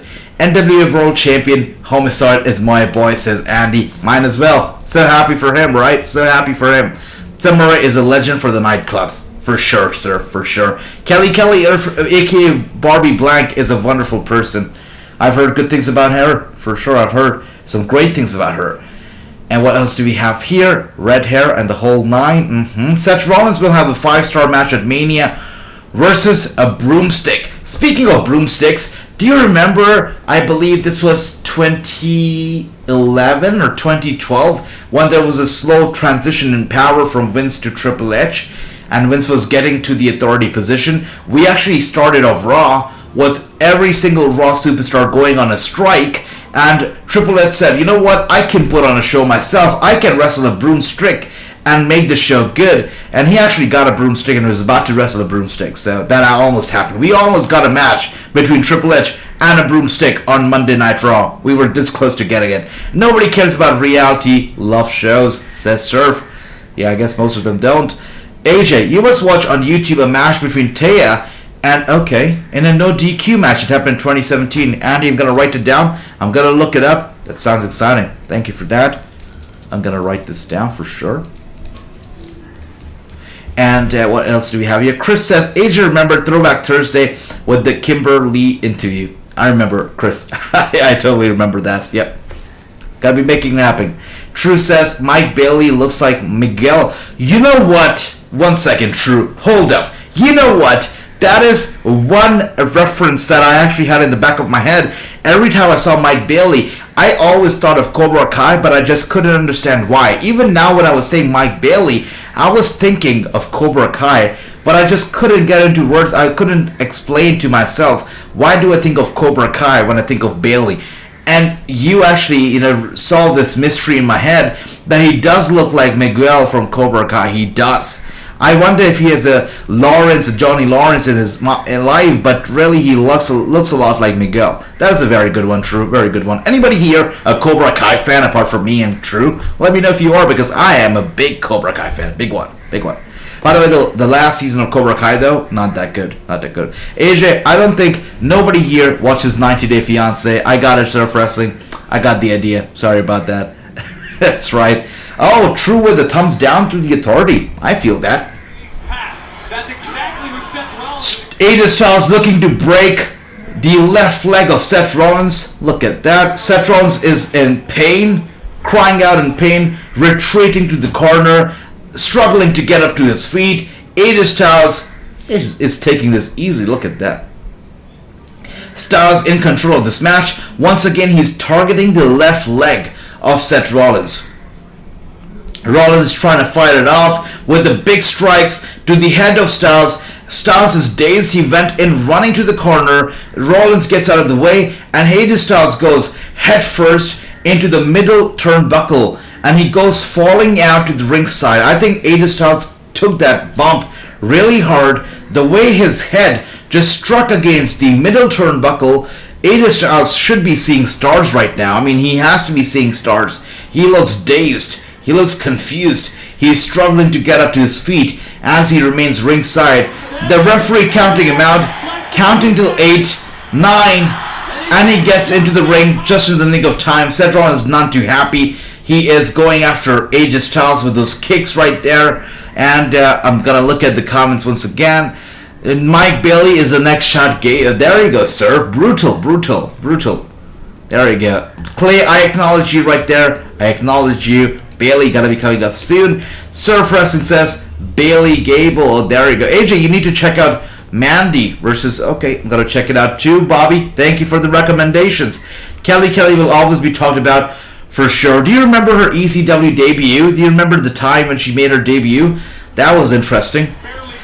For sure. AJ Styles is out on his feet. Yeah, it seems like AJ Styles is out of this match already. That bump that he took head first into the turnbuckle, I think that took the lights off AJ Styles. I think he's going to struggle to get up to his feet, let alone carry this match.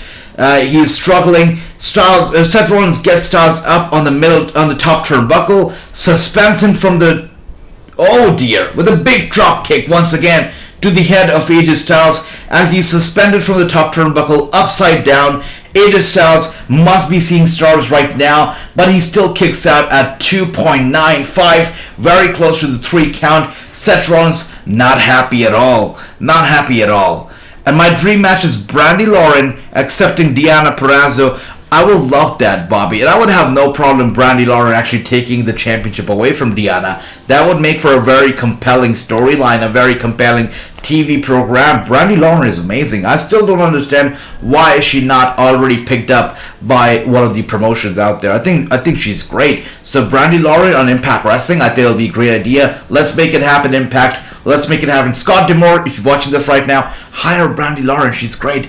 Wrestlers have had matches against air, broomsticks, blow-up dolls. That's right, true. We've definitely seen some blow-up dolls here and there, and broomsticks for sure. We've seen dinosaurs. We've seen crazy stuff in the past, for sure. That's right.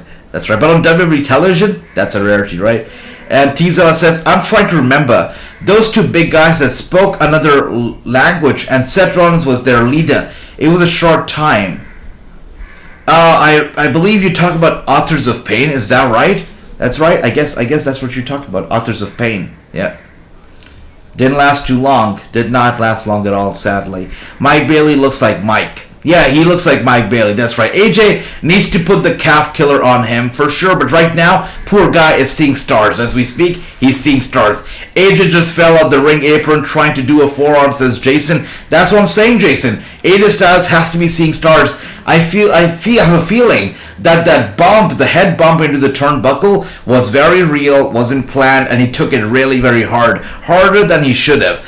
Definitely took the lights off AJ Styles, and he fell off ringside as well, so definitely something going on with AJ Styles. I hope he's okay. AJ, are you a fan of Miyagi-Do? Chris, I appreciate Miyagi-Do, but I'm definitely a fan of Eagle Fang. I know Eagles don't have Fang, but you know what? Everything that Johnny Lawrence does, I'm a fan of it. Cobra Kai also all the way. I'm a Cobra Kai guy, but you know what? I'm going to support my boy Johnny Lawrence, and I'm going to say Eagle Fang all the way. All the way. That's right.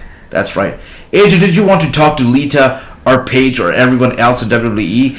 Yeah, for sure. Why not? I mean, you know, I've spoken when it comes to the divas in the WWE. I've spoken with a few of the people who have appeared on the show here and there. And when it comes to legends, I've spoken with, on top of my head, I can remember. When it comes to the women, I've spoken with Charlotte Flair, Maria Kanellis, a few of them here and there. So yeah, it's been a pleasure.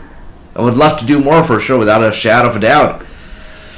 What else do we have here? And Teaser says they were dominant in NXT. That's right, for sure. I think you're talking about the Authors of Pain. Another tag team that was really good on NXT. Very, very dominant. Just one tag team that you saw big things in the future for them. But yeah, the main roster ruined them for sure. Feel bad for them, right? Anybody here remembers Authors of Pain? I think they were fantastic. Anybody remembers them? They were great. And Surf says, I think Mike Bailey versus El Phantasmo would be a great match for Bailey. Okay. Ricky says, I remember Kelly came out ECW. Yes, that is right. That is right. And that's what I'm going to say. She was definitely a character. Kelly had a very memorable debut, and the kind of debut we'll never see ever again on any television, let alone WWE television. That was something. But I'm glad the times have changed. Now we're seeing better wrestling for women, and far better wrestling for women for sure. That's right. AJ, you must look up on YouTube a heck of a tag match in the cage between Christopher Daniels and Alex Skipper. Okay. on versus AMW. Alright, Andy, I'm going to screenshot this comment as well, and I'm going to talk to you about this match tomorrow. Alright, thanks for recommending me that. You guys are awesome. And Scott D'Amore should have hired my favorite wrestler, Miranda Liz, and that's right, Santana Garrett. Oh, for sure, Bobby. Scott D'Amore really needs to get on his toes, really needs to hire all these people left and right who are out there and who are ready to be hired. Should do a better job at recruiting people. You know, better than John, this guy, People Power, you know. This guy did a horrible job, John Laurinaitis. What he did was that he looked up magazine covers and the models on the magazines and hired them on the basis of the looks. Alicia Fox being one of them. I mean, Laurinaitis saw Alicia Fox first on a magazine cover, and he was compelled to reach out to her and have her on television as a WWE wrestler. So that is interesting for sure. And Scrub says, AJ, check out Masha versus Diana on YouTube channel WWR. Okay, Masha Slamovich. That sounds like an exciting match. If Masha has wrestled Diana, wasn't sure if she'd done already. That sounds like an awesome match indeed. You should interview Maria Manic. Okay, I'm going to screenshot this. Going to look them up later and try to reach out. Thanks for the recommendations, guys. You guys are awesome. Authors of Pain, I love that black jacket. Seth sported all the time. Indeed, Tizilla, they really dropped the ball on them. Another tag team that really dropped the ball on was, of course, the Ascension. And I did touch base with Victor from the Ascension not too long ago. I had him on the show where he spoke about, his NXT run, the main roster run, him being released, life after being released, all that kind of stuff. So check out that interview with Victor from the Ascension. I did it not too long ago, a few weeks ago. Check it out because you'll get to know a lot about NXT, about their run, and the whole process of being upgraded from NXT to the main roster as a whole. You'll get to know stuff that you've never heard about before. Good stuff. Good stuff. Styles is really selling it, for sure.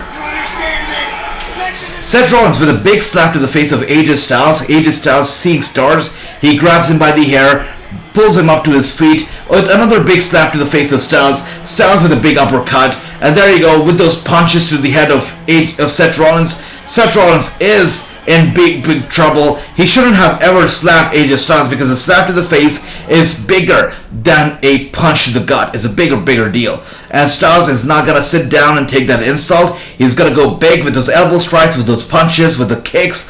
And Seth Rollins is now down. He's the one on the receiving end of all the offense as we speak. AJ Styles is now going to go for the big one. And there you go. There you go, guys. AJ Styles wants nothing more than the AJ Styles is in control of this match once again. It looks like he's going to have the momentum on his side if he's able to pull this off, and he is. a week from this Saturday. Yep, this is it for Seth Rollins. Thanks for coming. This has to be it. This has to be a pinfall. Oh dear. And you know what? Seth Rollins kicks out. He kicks out. AJ Styles somehow still in the game, somehow going strong, and so is Seth Rollins. AJ, you need to check out Brandy Lauren. I'm a big fan of Brandy. I'll definitely check it out, brother. John Lauren is Road War. That's right, he is. He is. Laurinaitis is Road Warrior Animal's brother. Really, such a difference in the two personalities. Big difference. It is peak MLW. MLW is on Vice. On Bean Sports. I saw MLW last week on Bean Sports. You guys want me to do an MLW watch-along, don't you? Alright, Seth Rollins there with a roll-up. AJ Styles kicks out. AJ Styles with a big chop to the chest of Seth Rollins. Slams him down hard. Going for the cover. 1, 2, and a kick out from Seth Rollins once again, guys. This match is going strong. We are about 7 minutes away from Raw officially being off the air. This match has to conclude in 7 minutes. Are we going to see another commercial? Or perhaps are we going to see an interference from Edge? Because we haven't seen Edge at all tonight. So are we going to see him? Are we going to see him help out his buddy AJ Styles? What's going to happen? We're going to find out. But anyways, we're seeing here, is MLW had a deal with Bein Sports or on Vice? I think it's on Vice, but let's check it out. I'll check it out. Scott needs to sign Delma Exo. For sure. And look at that. Big elbow to AJ Styles. He's dazed. Styles gets him up and down hard, going for the cover, and somehow AJ Styles kicks out. He kicks out at 2.5. 2.5. Ricky, LW had to deal with Vice, but WWE got them taken off. There you go, Andy. I did not know that. WWE got MLW taken off Vice. Talk about insecurity. Look at that. Bobby says Scott D'Amore needs to sign Kelsey Head. I tell you, man, Amber Noah especially needs to be signed. Kelsey still can get some work done. Amber Noah needs to get signed. True, that's how I watch most of my Raw.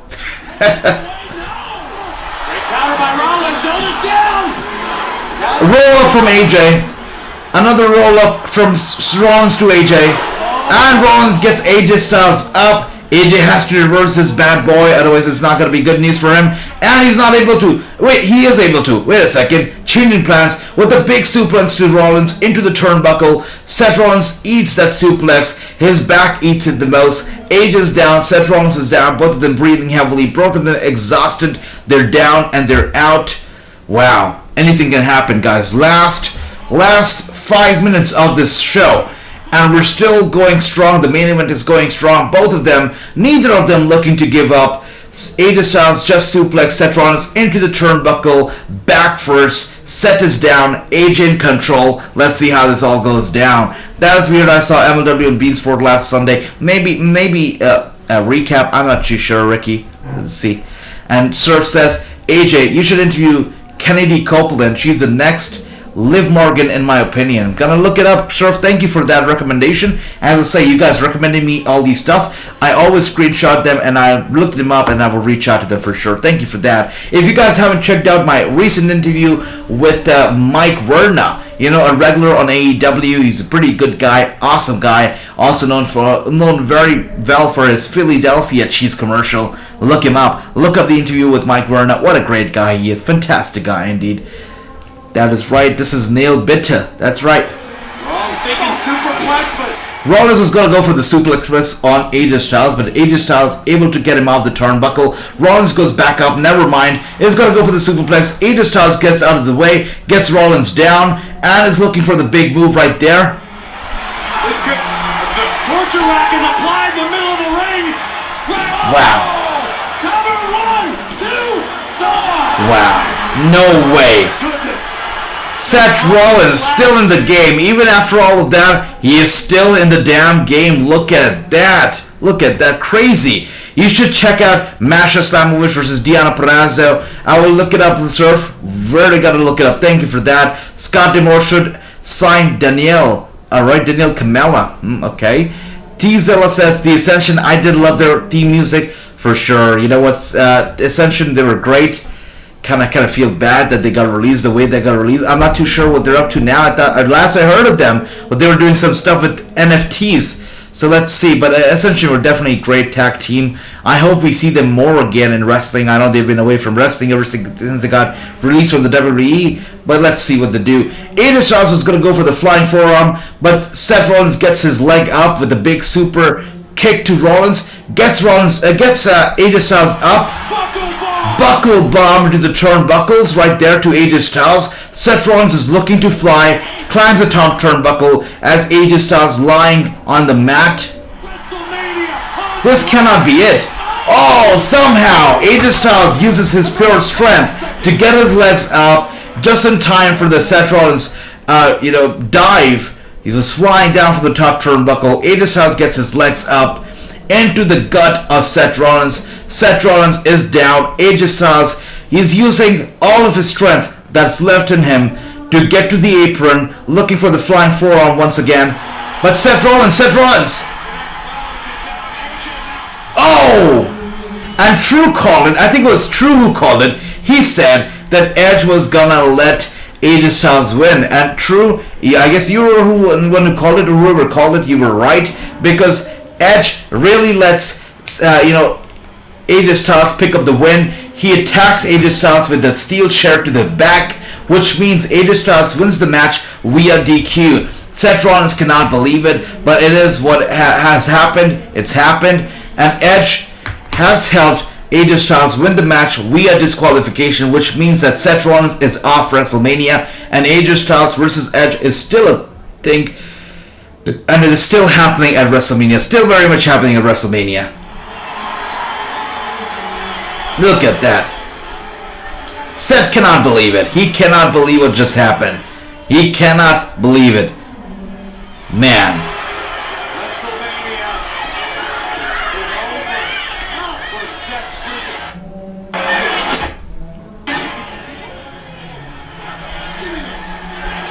Rollins is irate, and I understand. Alright, Seth Rollins grabs the microphone from Tom Phillips.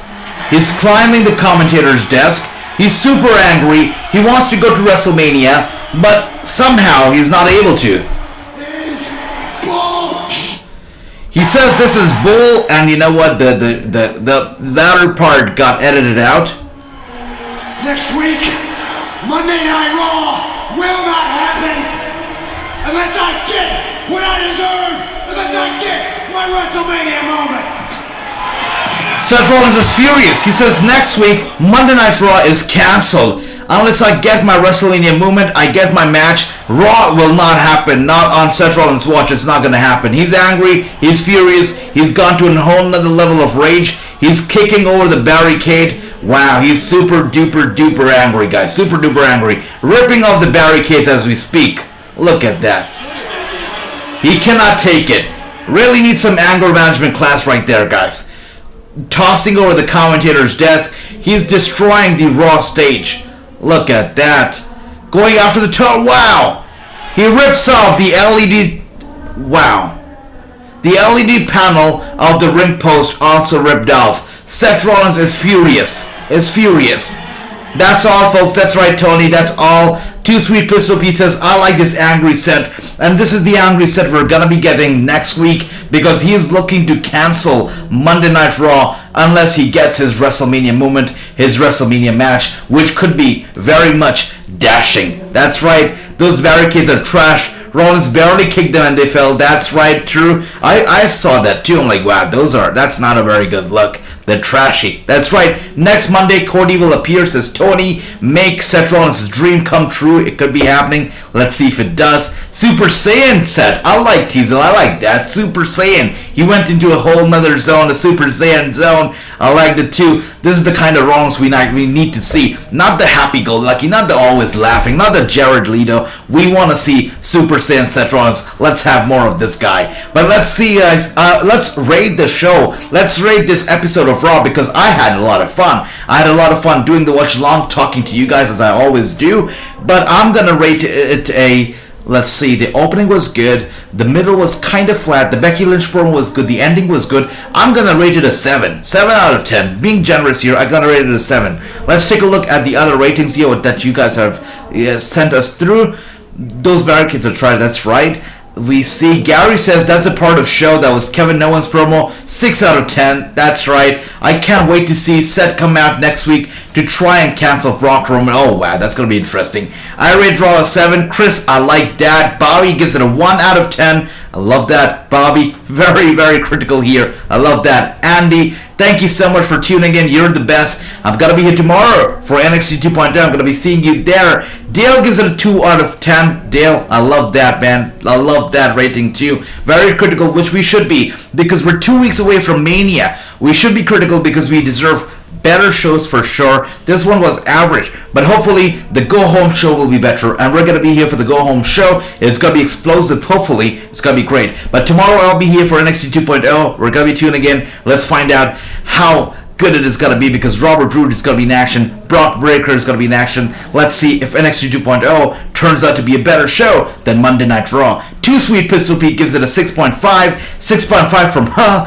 7 out of 10 from Ricky, love that. T-Zilla says, thank you for the stream, very enjoyable, more than the show. Thank you, very honored, and welcome to the channel. Welcome to the family. I'm here every single night for all these shows, apart from weekly interviews and a lot more shows. A lot more going on here. Welcome to the channel. It's good to have you on board. 7 out of 10 from Tony. Cody still won't show up. I think Rollins' opponent is still someone else. True.